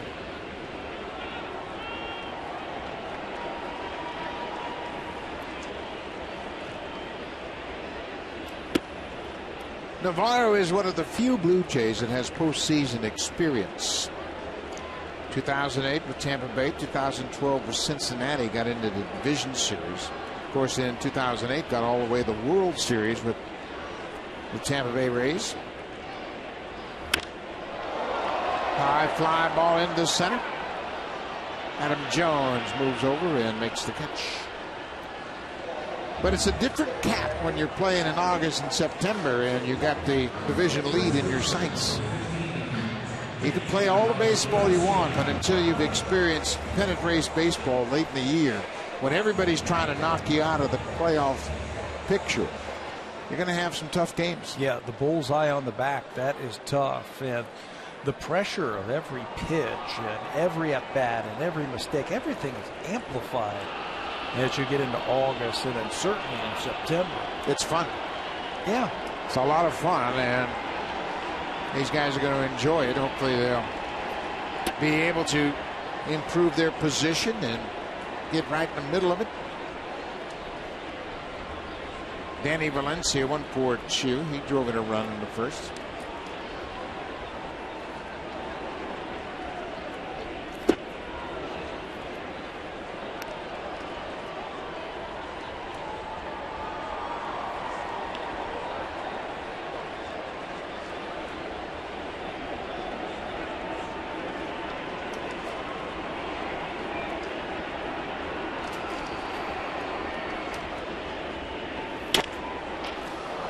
Tapper back to the mound. Chen goes to first. 2 down. Talking about pressure and late in the game, late in the season, some players love it. They love when the spotlight is on them so they can deliver. Other players, they don't want any part of that. It's interesting, and you've seen it over the years, both as a player and as a fan. You saw a lot of it in Cincinnati. And those great teams in Cincinnati, they were relishing that. Anything short of the postseason was a failure. It was a bad season. Postseason. And then those great teams, the World Series. Colby Rasmus goes after the first pitch. Hot shot to short. Good inning for Wei-Yin Chen. Will go to the 6th. Blue Jays have a 4-1 lead. And here comes the Home Hardware cleanup crew. Brought to you by Natura. Home Hardware's exclusive line of safe, environmentally friendly cleaning products.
Fan Festival is presented by McCarty. Friday, August 8th, the Blue Jays will take on the Detroit Tigers. The game time is 7:07 p.m. Come on down to Rogers Center early and check out the pregame festivities happening outside of gate number 10. Frank Catalanato and John Mayberry will be signing autographs from 5:30 p.m. to 6:30. So call the Blue Jays for tickets at 416-341-1234 or log online at bluejays.com to order your tickets. Ryan Flaherty goes after the first pitch. Boy, Hutchison has had that ground ball working tonight. He's done a good job. Strikeouts and ground ball, that's a good formula. Took a little something off his fastball right there. That's that BP fastball, batting practice fastball, where you turn it over just a little bit. You get a batter who's a little anxious at the plate. And that's a classic rollover ground ball right there. 5 ground ball outs, 6 strikeouts. 16 outs recorded. 11 in a row. 12 in a row now with that ground out. Nick Hundley takes a first pitch strike.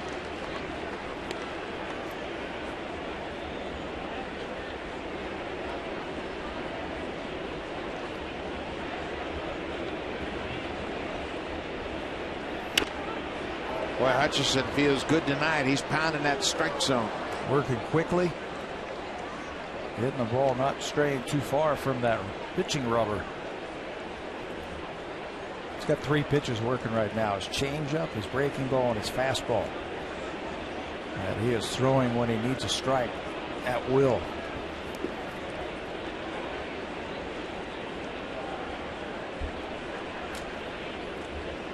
Hundley was picked up by the Orioles in May in a trade with the San Diego Padres in exchange for left-handed pitcher Troy Patton. They needed some backup help when Wieters had the elbow problems and subsequently went under Tommy John surgery. Left side pop-up. Reyes, the shortstop, waits on it. 2 down, 13 straight retired by Hutchison.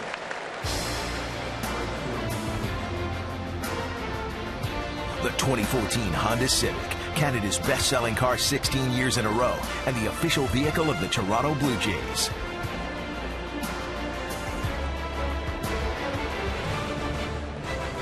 Gorgeous night in Toronto. The roof is wide open. 21 degrees at the start of play.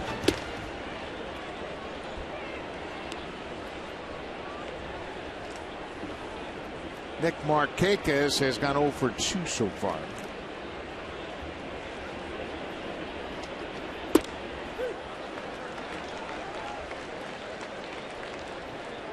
This season, pitching at Rogers Center has been a challenge for Drew Hutchison. This is his 9th start this season. He's 2-5 with a 771 earned run average coming into this game. It doesn't look like that tonight. Not tonight. He is pounding it, working quickly. Yeah, he was knocked out early in his last game, just 3 innings against Houston. Markakis, fly ball to center. Routine play for Rasmus.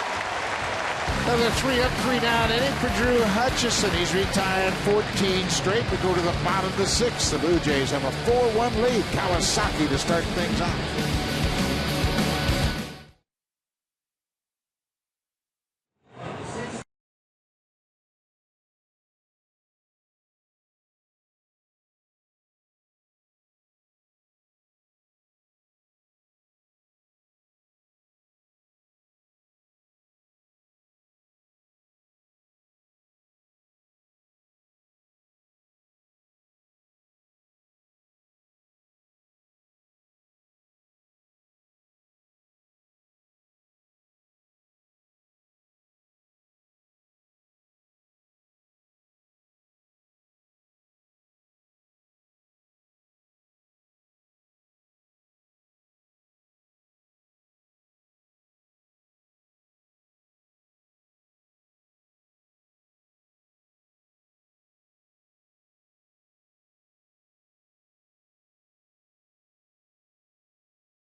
Net.ca's MLB insiders cover every angle of the Toronto Blue Jays. Follow Shide of 80, taking you beyond the bases with in-depth analysis and expert opinion. It's the Inside Scoop. Shide of 80, MLB insider, only on Sportsnet.ca. And tonight the headline reads, plenty of drama remaining for the Blue Jays. Plenty of games left for sure. And one thing we've learned about this ball club, don't get discouraged if they get blown out, because they'll come right back and as they have tonight. They have taken the lead here early, and they've knocked the starter out of the game. So out of the bullpen, this is T.J. McFarland, 25 games this year, 4-2 with a .319 earned run average. Those across his body. He's got some deception with that low three-quarters arm action that he has. Relies on his command and deception more than his stuff. He's the long man, one of the long men out of the bullpen for the Baltimore Orioles. Going to have to eat up a couple of innings here for Buck Showalter. Hey, hi, Buck and Pat. Please put me on TV. Okay, you too. And the brother over there, I got a chance to sign that nice sign to that young lady, and you are indeed on television. Well, we want to thank you all for watching. We always have a great time watching all the fans, talking to the fans before the game, and we appreciate the effort for all the signage. Munenori Kawasaki 0 for 2 with a strikeout so far.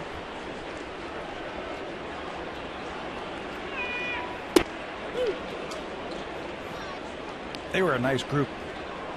I'm sure I saw your autograph on there. I was over there autographing, talking to them, and I said, well, where are you? You got to let me know so we can put you on TV. I'm glad we found them.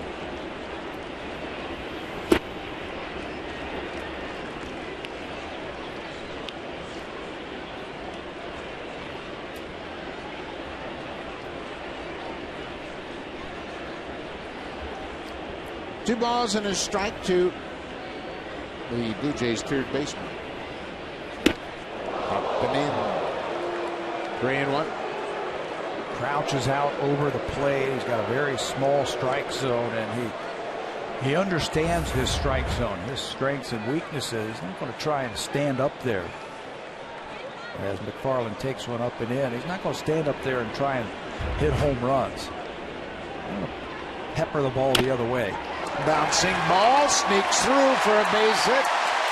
Kawasaki gets a base hit off the left hoop. Let's check in with Jamie Campbell. He's got an update for us.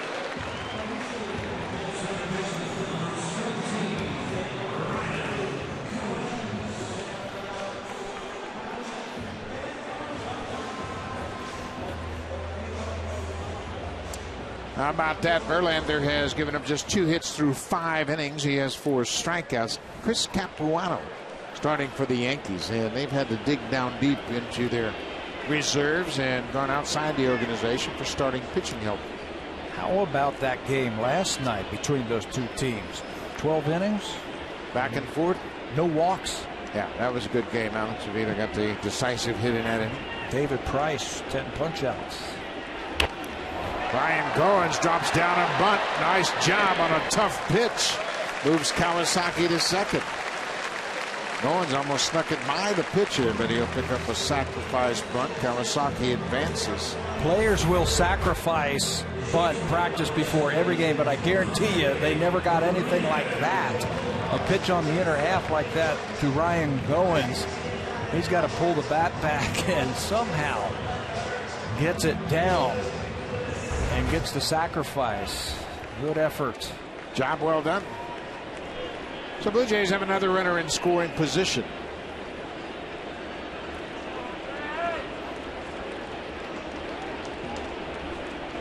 Reyes has gone 0 for 3 so far. Ground out, strikeout, and a pop out. Well, he's been swinging early and often, hasn't he, lately? Getting it ready. Tell you what, and when those pitchers just try to lay one in there early, he's been jumping all over it. Coming into this game, he's at .362 over his last 17 games. There's a little looper into left, and David Lowe's got good speed. He closes ground and makes the catch.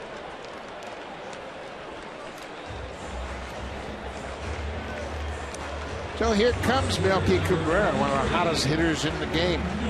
Been on base 3 times again tonight. He is 2 for 2, scored a pair of runs. He's walked. Has a single and a double.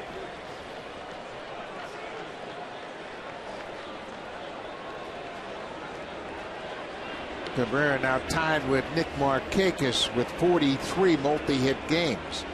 Markakis and Melky trailing only Jose Altuve of the Astros in that department. And his next RBI will be number 60 for Melky Cabrera.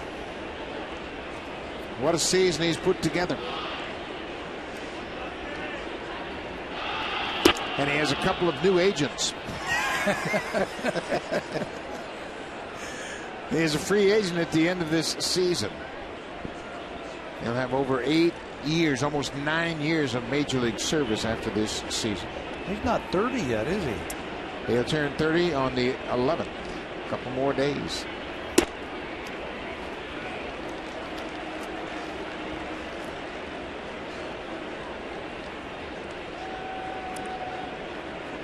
'59 RBIs, his career high 87. Drove in 87 with the Royals in 2011. That was a big career year for Melky that year. And his hitting coach, Kevin Seitzer. Same one. Right there, sitting in the dugout. Melky set career highs in games played, runs scored, hits with 201. Doubles, home runs, and RBIs, all in Kansas City. That one season with the Royals. And that's not the easiest ballpark to hit in. It's a big yard, yeah. Big yard. Seitzer calls him a warrior. Comes to the ballpark every day to play hard. 2-1, 2 outs. Well, he's on everything, isn't he? He is on everything. Trying to throw a breaking ball inside. He's on that. His double went to right center field. He yanks that one foul.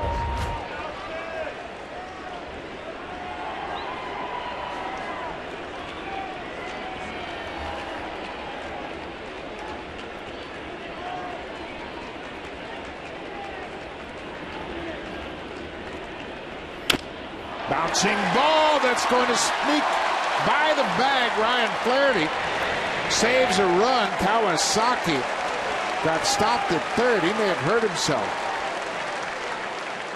Flaherty, the last thing you tell your infielders with 2 outs and a man at second is knock the ball down, keep it on the infield, and Flaherty did a terrific job to do that. You keep it on the infield, momentarily you save a run. Full extension. Flaherty's a big guy. He's about 6'3" with long arms, and he needed every bit of that to keep that ball on the infield. Kawasaki is thinking about scoring. He's got to put on the brakes. And he skids around third base. You can see that right ankle turn right just ankle a little bit. Bent over, didn't it? Very awkward as he threw on the brakes quickly. Another 3-hit game for Melky Cabrera, his 9th of the season.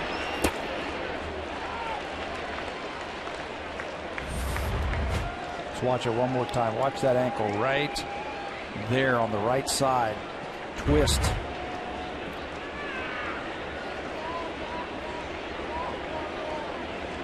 Bautista is 2 for 3 with a 2-run home run tonight.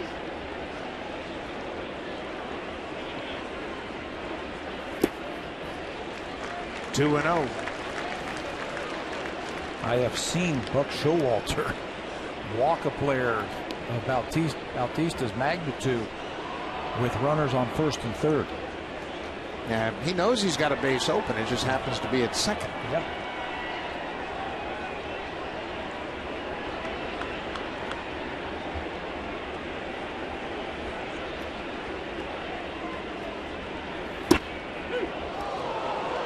That's a tough pitch. Jose's got a good eye, and he's been seeing the ball well all night long. He tracked that ball pretty well and felt it was off the plate. But it's now 2-1. T.J. McFarland in his first inning of relief. You don't mind the way he is swinging. You don't mind. That's a tough pitch. 2-0. That's not one you want.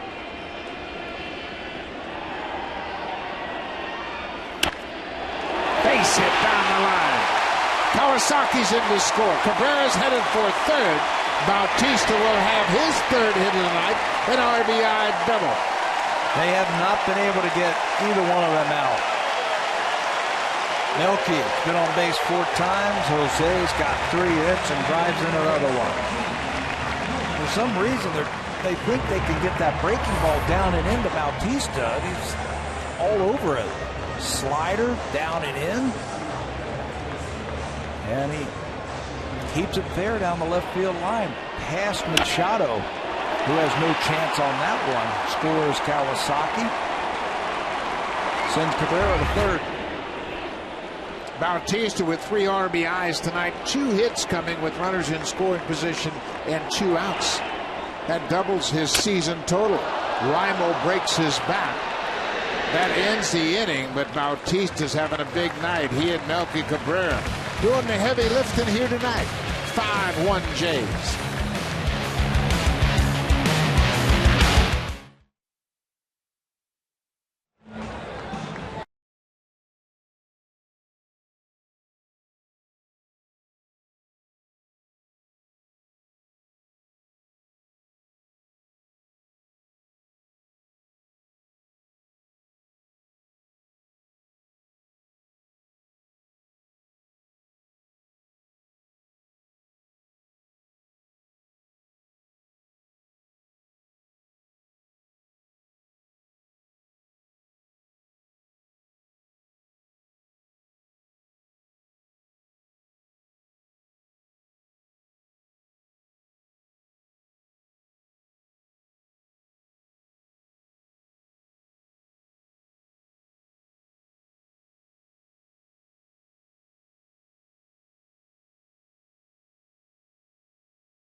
You go back to September 14th, 1987. Blue Jays beat the Orioles 18-4, and they hit a record 10 home runs in that game.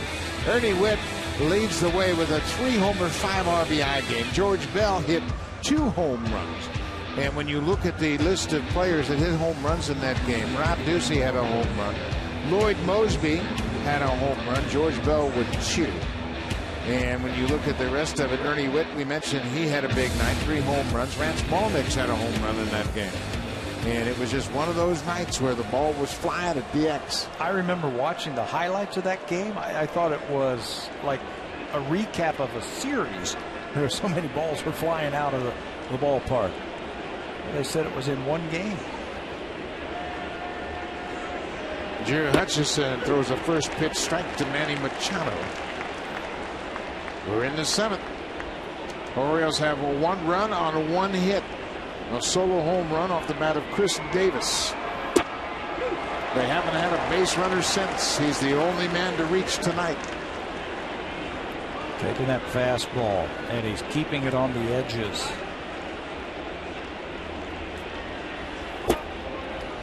Well, he's got depth in his breaking ball tonight, too. Oftentimes this season, he would throw that flat slider, runs across the plane with the bat. Tonight, he's got some depth. Breaks down away from the barrel.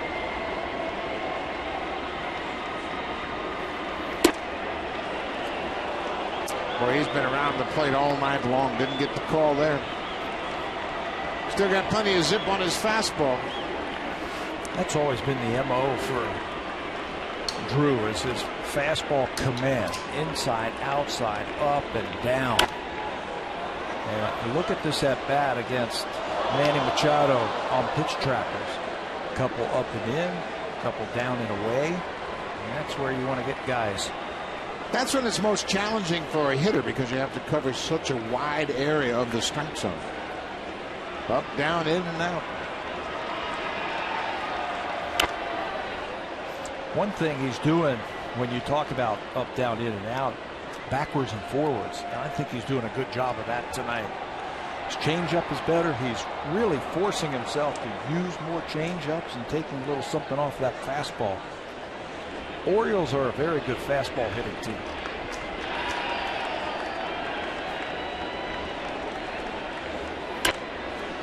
It's a fly ball into shallow right. Goins going out. He's called off by the right fielder, Bautista. Machado's retired. Quite a turnaround for Drew Hutchison from his last start. 6 1/3, 1 hit. That was a home run. He hasn't walked a batter, and he struck out 6. And look at the pitch count. Very efficient. Just 84 pitches. Last time out, he threw 62 pitches in 3 innings. 3 innings. He didn't walk a batter in that game either. But he certainly didn't have this kind of command. Nope. He had 2 starts before that, just 2 2/3 versus Boston, 68 pitches. Adam Jones goes after that slider. Lifts a fly ball down the right side. Bautista in fair ground makes the catch.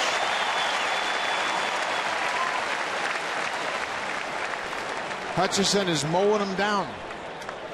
Give me that ball. Yeah, you see that? Get on the mound quickly. Who's next? Give me that ball and let me go to work. And he's got some payback due.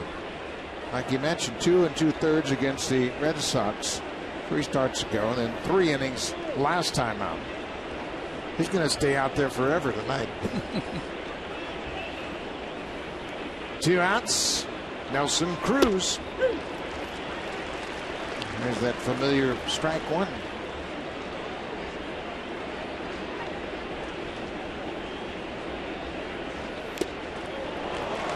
He waved at that breaking ball, 0-2. Well, Mark Burley went just 4 innings last night. Sanchez, Cecil, McGowan, Loop, and Jenkins all pitched. This is a terrific effort by Hutchison.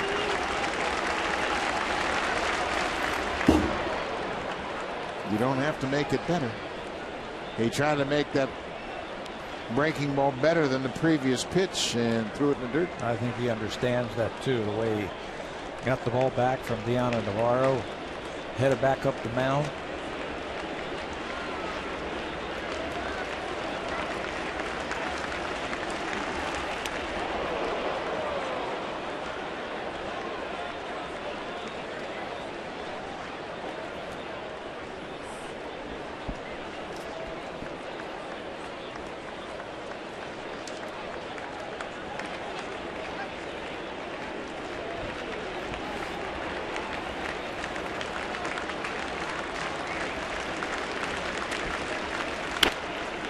Drew Hutchison has the only complete game win by the Blue Jays.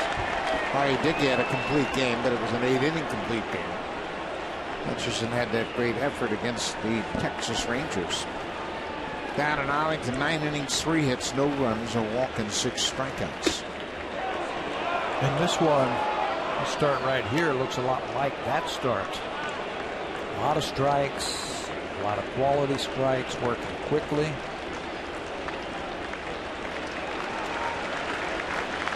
Chris Davis has the only RBI tonight, a solo home run. Ground ball, Reyes hits short, gobbles it up. In the dirt, scooped by Valencia. Nice job by the first baseman. That's 17 in a row retired by Drew Hutchison. He's through 7 with a 4-run lead.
We head to the bottom of the 7th. Blue Jays lead at 5-1.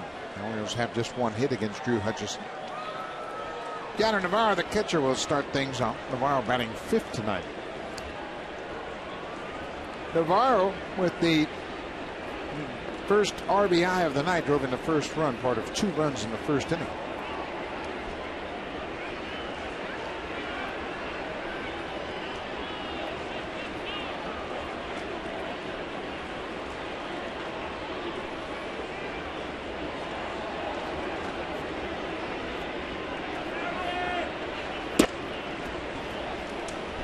TJ McFarland in relief of Wei-Yin Chen. Chen went 5 innings, charged with 4 runs on 8 hits. McFarland gave up a run on 3 hits in the 6th.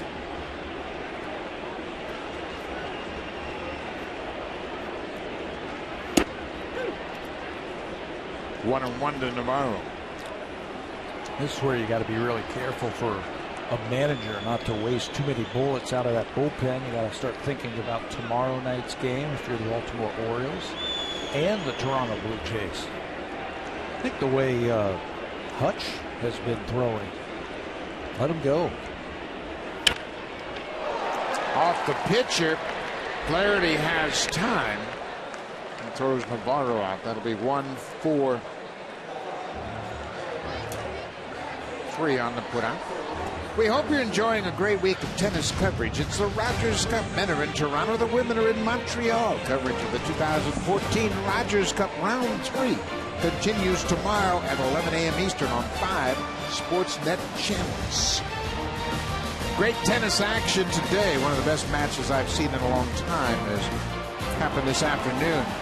Novak Djokovic had a terrific match against Monfils of France, and it was back and forth and a couple of tiebreakers to decide that game. Milos Raonic is currently involved in his match. He has just now won a 3rd set tiebreaker to advance, so that's good news for Milos Raonic. He advances in the Rogers Cup tonight at Excel Center in York University. So make sure you check it all out. It'll be tomorrow. It all starts at 11 a.m. Eastern on 5 Sportsnet channels.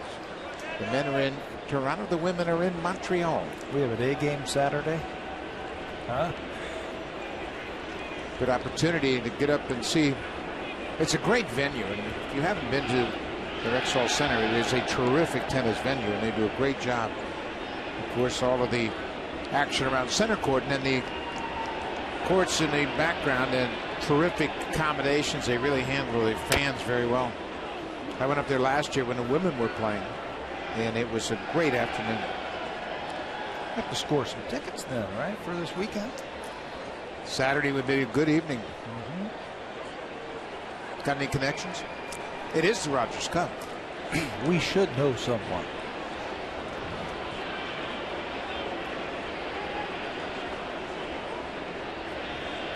Danny Valencia picked up an RBI single in the 1st.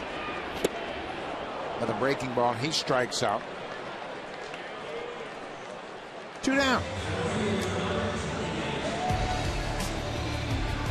This copyrighted telecast is presented by authority of Rogers Blue Jays Baseball Partnership and may not be reproduced or retransmitted in any form. And the accounts and descriptions of this game may not be disseminated without the express written consent of Rogers Blue Jays Baseball Partnership. Ferry landing over on Center Island and a great shot of downtown Toronto. One of the most picturesque cities in North America. Kobe Rasmus. He is 1 for 2. He walked in the 1st inning, singled in the 3rd, and grounded out in the 5th.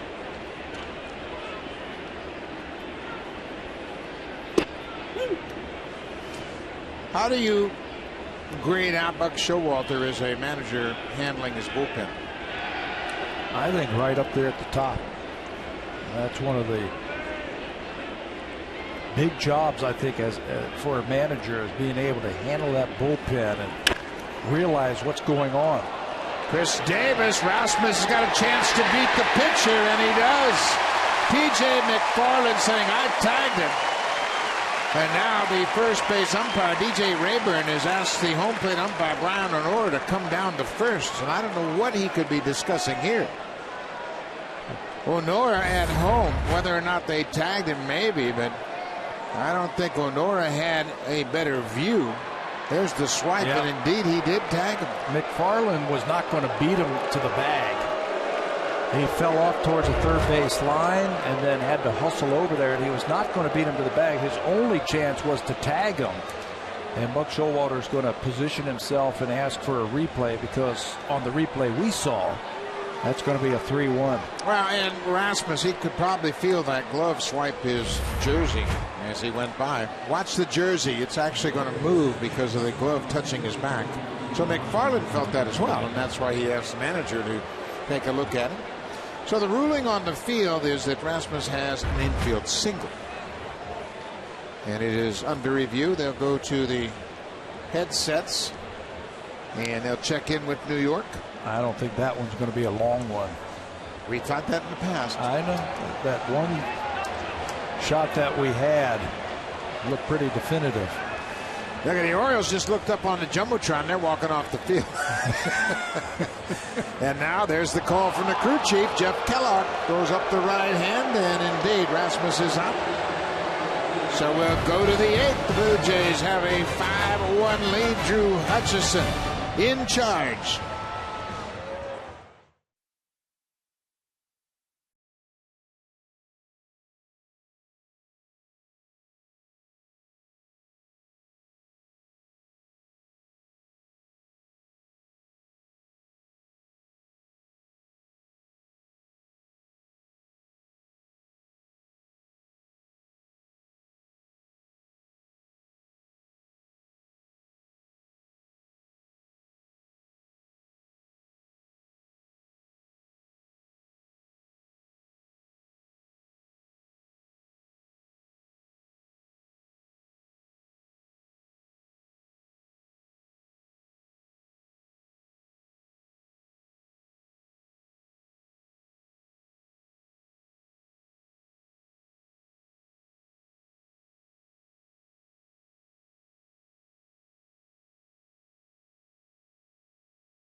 Speakeasy. Only the notorious get in. Enter for your chance at SleemanSpeakeasy.ca. Play of the game is going to be about toughness. Now, Drew Hutchison had just given up a home run to Chris Davis, cutting a lead from 2-0 to 2-1.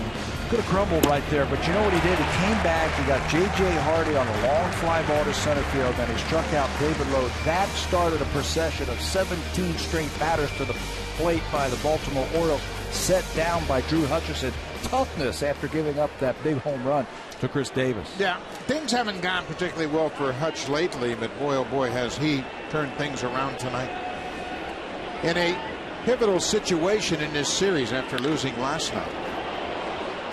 There's a fly ball off the bat of Chris Davis. This one's going to stay in the yard. One down.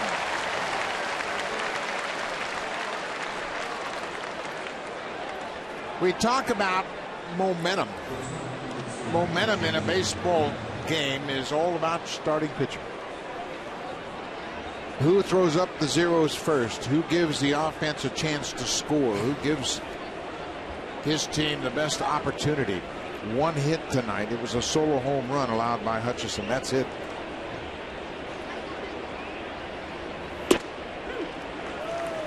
In his previous complete game win, it was a tough battle as well. It was a 2-0 win for the Blue Jays on the road at Texas.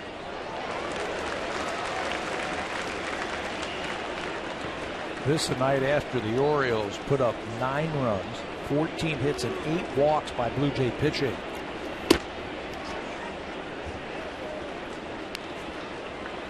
Hutchison certainly doesn't believe he's in his first full season. He thinks he's got the same sort of responsibility as R.A. Dickey and Mark Burley. He's got to win games. There's a lot of spin on that ball. Danny Valencia takes charge and steps on the back. J.J. Hardy is returned. Drew Hutchison has 6 strikeouts, and he's been in total control of this Orioles lineup. Retired the first 4 batters and then gave up that home run that we were just talking about, and then that's the last time a base runner has been on base. He has not pitched in the stretch all night long. Nobody left on base. He only hit the home run by Chris Davis. His fastball has been good. He's been using his changeup. He hasn't been afraid to use the changeup to the right-handers also. We have seen a little bit of that tonight. David Lowe goes after that first pitch. He struck out twice tonight.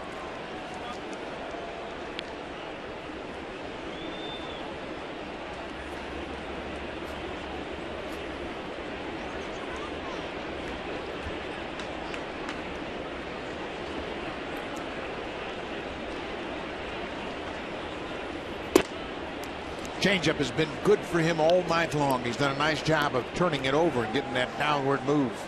Hitting the ground balls. There's Casey Jansen warming up. It's not a save situation, but Jansen hasn't pitched since his last save in Houston. That was last Thursday.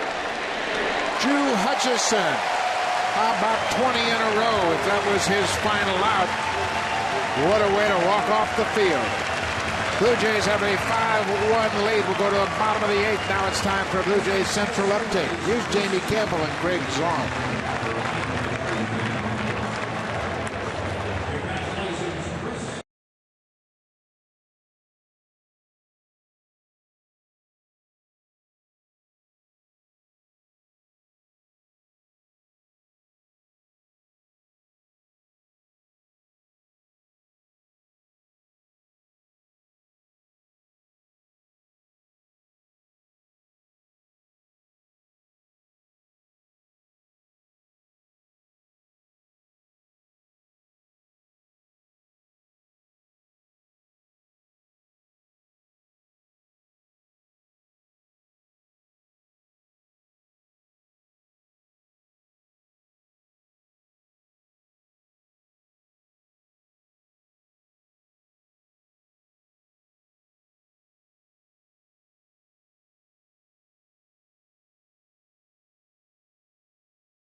Drive the Game is brought to you by the 2014 Honda Civic, Canada's best-selling car 16 years in a row, and the official vehicle of the Toronto Blue Jays. Chris Davis had just homered for Baltimore at the top of the 2nd inning. Jose Bautista says, "I can do you one better."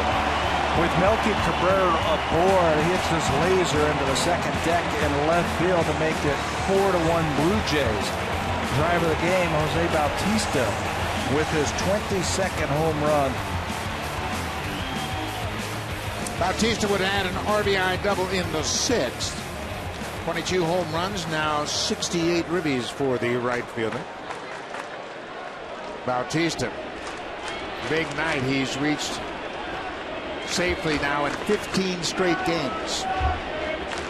Kawasaki, a leadoff single off T.J. McFarland. First batter McFarland faced when he entered the game in the 6th.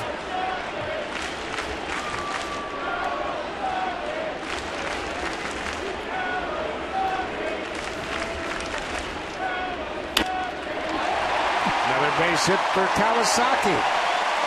Another leadoff single. Single up the middle last time against McFarland, and with the crowd chanting his name, comes up with another base hit. This is a slider down and away. Plate coverage. Slaps it to left field. Kawasaki was a 7-time All-Star when he played in Japan. A very good player. He was on the best 9 twice in his career and won 2 Gold Gloves while in Japan. Ryan Goins sacrificed in the 6th. Bunts right through this one. Snap throw to first, and Kawasaki is back in. I got to tell you, DJ Rayburn, the umpire, did a terrific job of getting himself in position to make the call. He reacted perfectly. Tough for a runner when they bunt through the ball like that. Kawasaki hustling. Look at the umpire. You can't be in a better position than that unless you're Tim Leeper. He's going to roll right with that play at first base. And now Buck Showalter is going to want to talk about that one as Louis Rivera talks with Ryan Goins. Well, Showalter out for a second time. He came out and asked for the review last inning and got the play on the field overturned. And he's going to ask for the review here.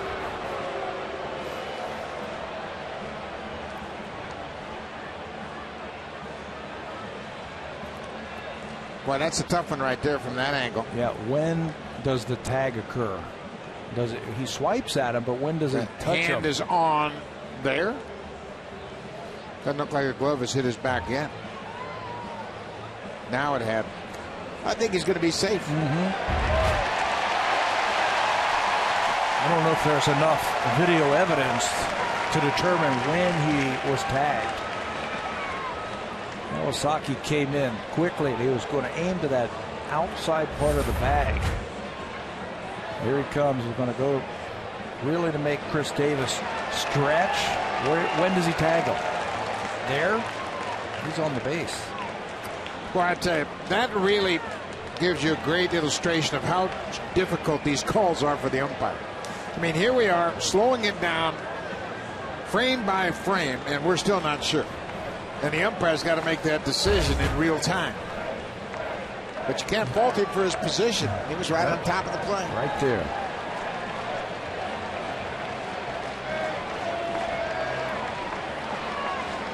Buck Showalter, he knows it's an important time. He's down by 4. Nobody out here. Kawasaki with his second leadoff single of the night. And looking ahead to the top of the 9th for the Orioles, it is 8, 9, and 1 in their batting order.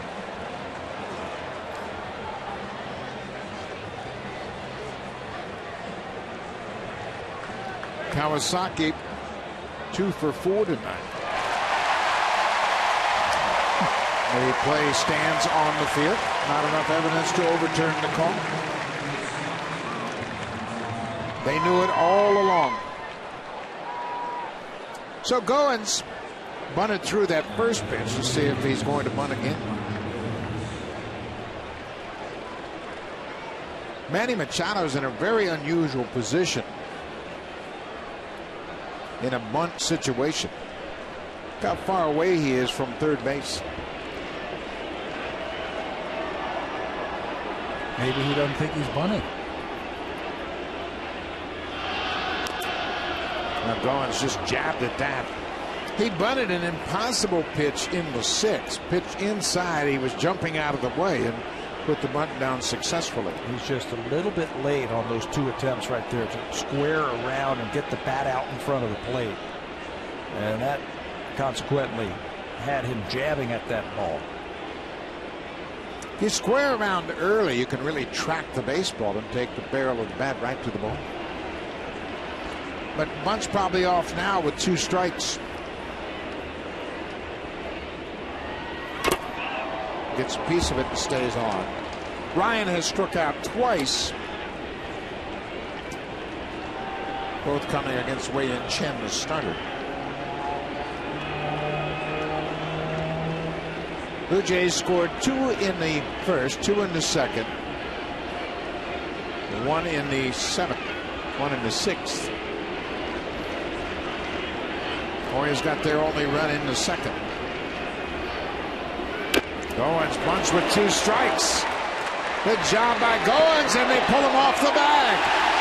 DJ McFarland, maybe caught off guard with the 2-strike bunt, makes a bad throw to first. He's got a great angle to make that throw over to first base. He's got a big first baseman, a big target. I think you're right. He might have been caught off guard. A 2-strike bunt by Goins, punted it right back to the pitcher. And then he hustled down the line. Ball sails. And it pulls Chris Davis off. Goins credited with a sacrifice bunt. The pitcher is charged with an error, and you can see Davis loses contact with the bag. Had to reach for that errant throw. So now it's first and second. Back to the top of the order. Reyes 0 for 4 tonight. Reyes is allowed to get a first pitch fastball and hammer it. On the ground. Flaherty. Hardy. Back to first in time. He got a fastball but hit it right to the second baseman. And now here comes John Gibbons. It is challenge headquarters here at Rogers tonight. And the crowd likes it. DJ Rayburn has been involved all night, and Gibbons didn't waste much time. He asked for the review, wants to challenge that call on the field. They have turned the most double plays in the American League. The Baltimore Orioles. This would be 119. We have had 3 challenges in the last inning and a half. All at first base. In the last couple of outs. It's a bang-bang play over at first base. Chris Davis really stretches for that throw from J.J. Hardy. And the umpire at first base said out. It's going to be a close one, too. Watch the stretch from Davis. Big guy reaches out. When does it get into the glove? Right now? Boy, that's about as close as it can get, isn't it? The ball has disappeared into the glove of Chris Davis, who gave a good stretch. Umpires are on headset. That's why this is always an inexact science. Now they have a decision. And the ruling on the field stands, a double play.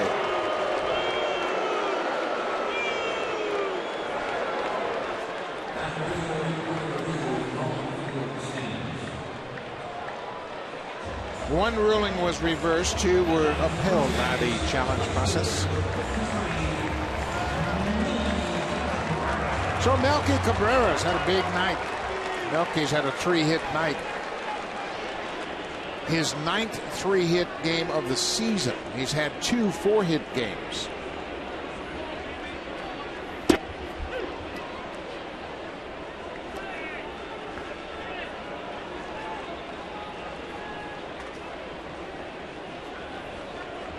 Drew Hutchison appears to be out of the game. Casey Jansen continues to throw in the Blue Jays bullpen.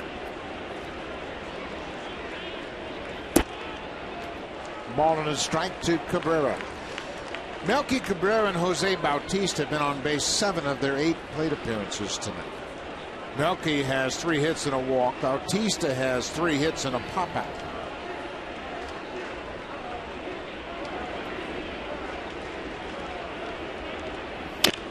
Bouncing ball. Machado falls down. Hardy.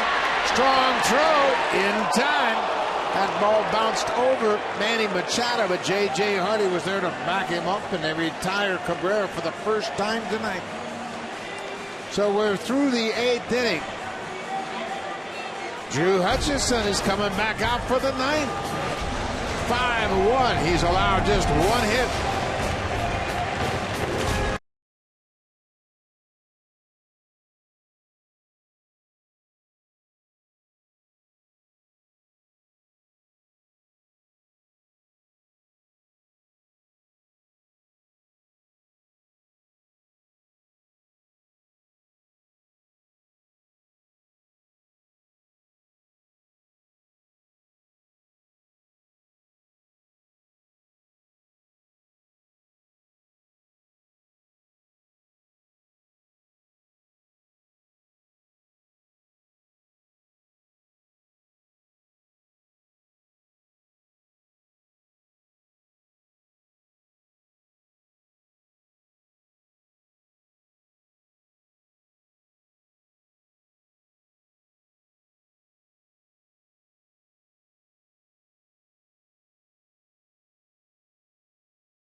This Sunday, August 24th, when the Blue Jays take on the Tampa Bay Rays. Game time is 1:07 p.m. First 20,000 fans into Rogers Center.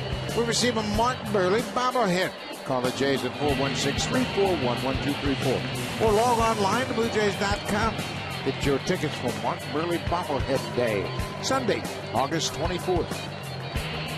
Anthony Ghost comes into the game defensively. He takes over in left field for Melky Cabrera. Good crowd on hand again tonight. 33,094 in attendance. Brian Flaherty takes strike one. Drew Hutchison has retired 20 straight.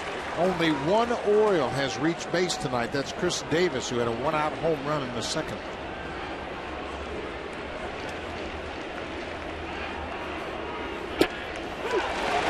The Orioles had 7 runs on 14 hits Monday night in Washington in the makeup game. They had 9 runs on 14 hits last night.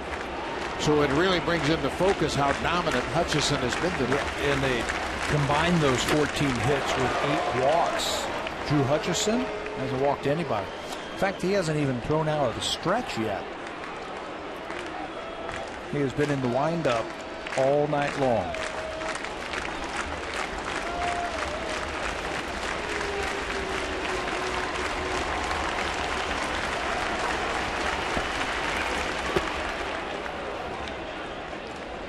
Tomorrow, these two teams will wrap up their 3-game series. Jay Happ will go to the mound at 8-5. He'll be opposed by Miguel Gonzalez, the right-hander, at 5-6. Jay Happ, 7 strong innings his last time out.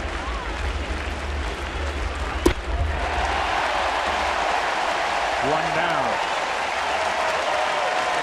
There's the depth of the slider right there. Something that has been missing for Drew. He throws this one. He gets it out in front. And look at the movement right underneath the bat. That's what you're looking for. He hasn't had that for a while. He's got depth to that breaking ball, and that's exactly what you're looking for.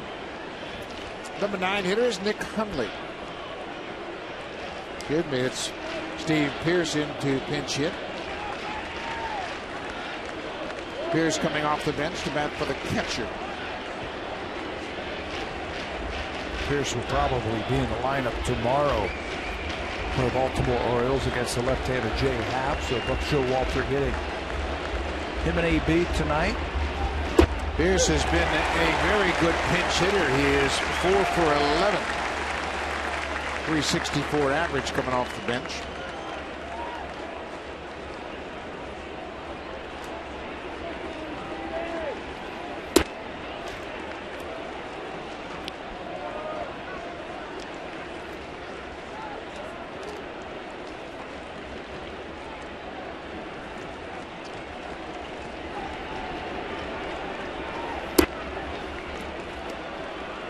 Many concerns about Hutchison coming into this start.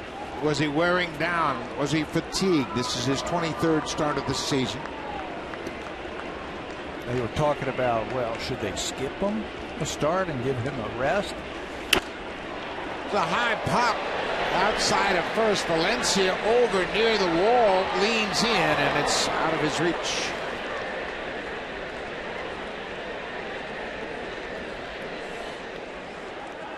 Now the question will be, should you push him up? John Gibbons said, hey, we've got an off day Monday. He'll get another day just from that off day. So we're going to give him, push everybody back, give him that little extra time, and it has worked out for him. Again, he only threw 3 innings and 62 pitches in his last start, so he's well rested for this one. 2-2 pitch. Got it. Strikeout number 8.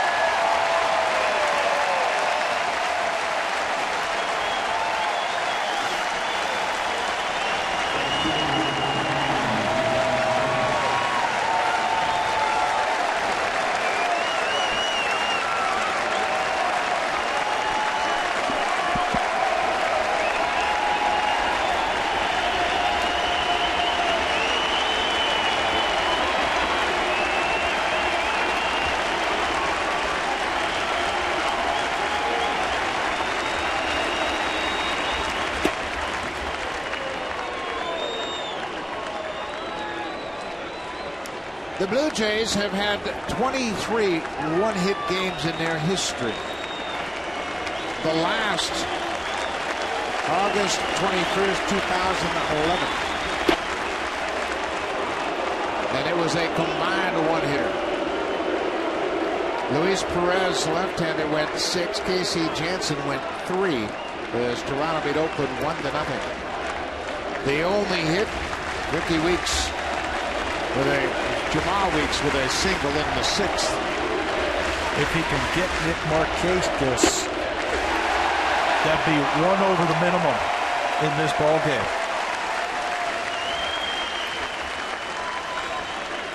The only base runner was that home run.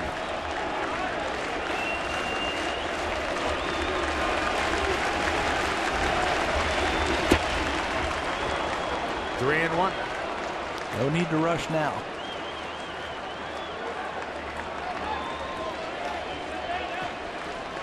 Hutchinson's last win at New York on the 26th of July snapped a 3-game losing streak. This would snap a 4-game Blue Jays losing streak.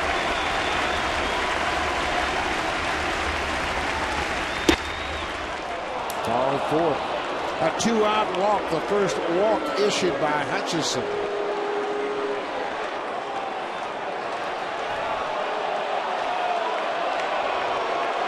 Gibby has already motioned to the bullpen, and there was nobody throwing. There's Casey now emerging.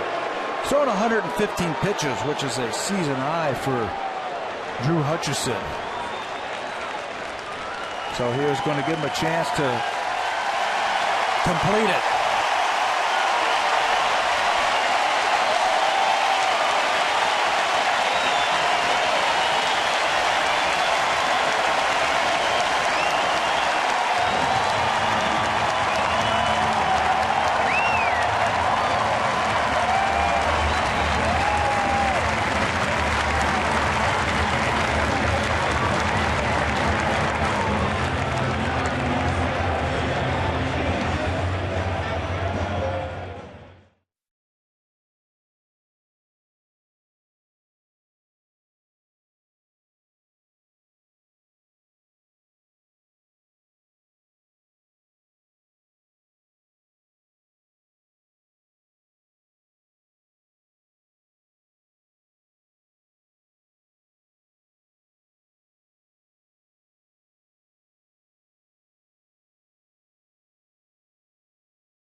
Hutchison.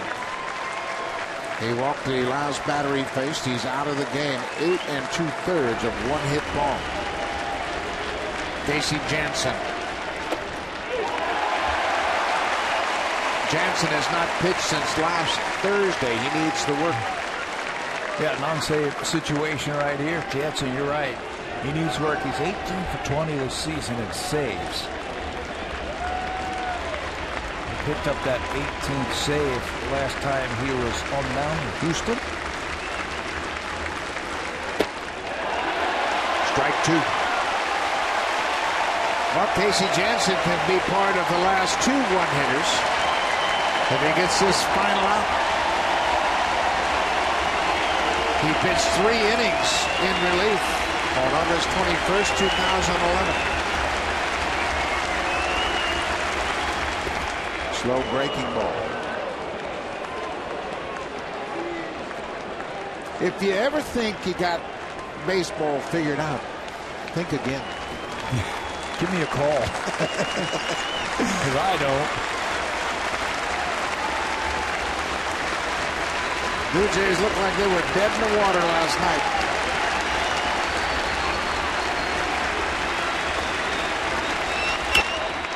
Popped up down the right side. Valencia in foul ground. Ball game. Casey Jansen wraps it up for Drew Hutchison, who wins his 8th. That's the story of this ball game right here. The work of Drew Hutchison. Jose Bautista, Melky Cabrera, big nights offensively. Bautista driving in 3. Melky with 3 more hits. But Drew Hutchison, the man of the hour. 1 hit. The Baltimore Orioles, that 1 hit, a home run, that's it. Terrific job evening the series at a game apiece. Drew Hutchison picks up his 8th win. Bautista and Cabrera, big nights with the mat. 5-1 Blue Jays. Good job by Navarro and Hutch. We'll be here tomorrow night. Stay tuned. Tennis coming up, but first, Blue Jays Central. Greg Zarn and Jamie Campbell.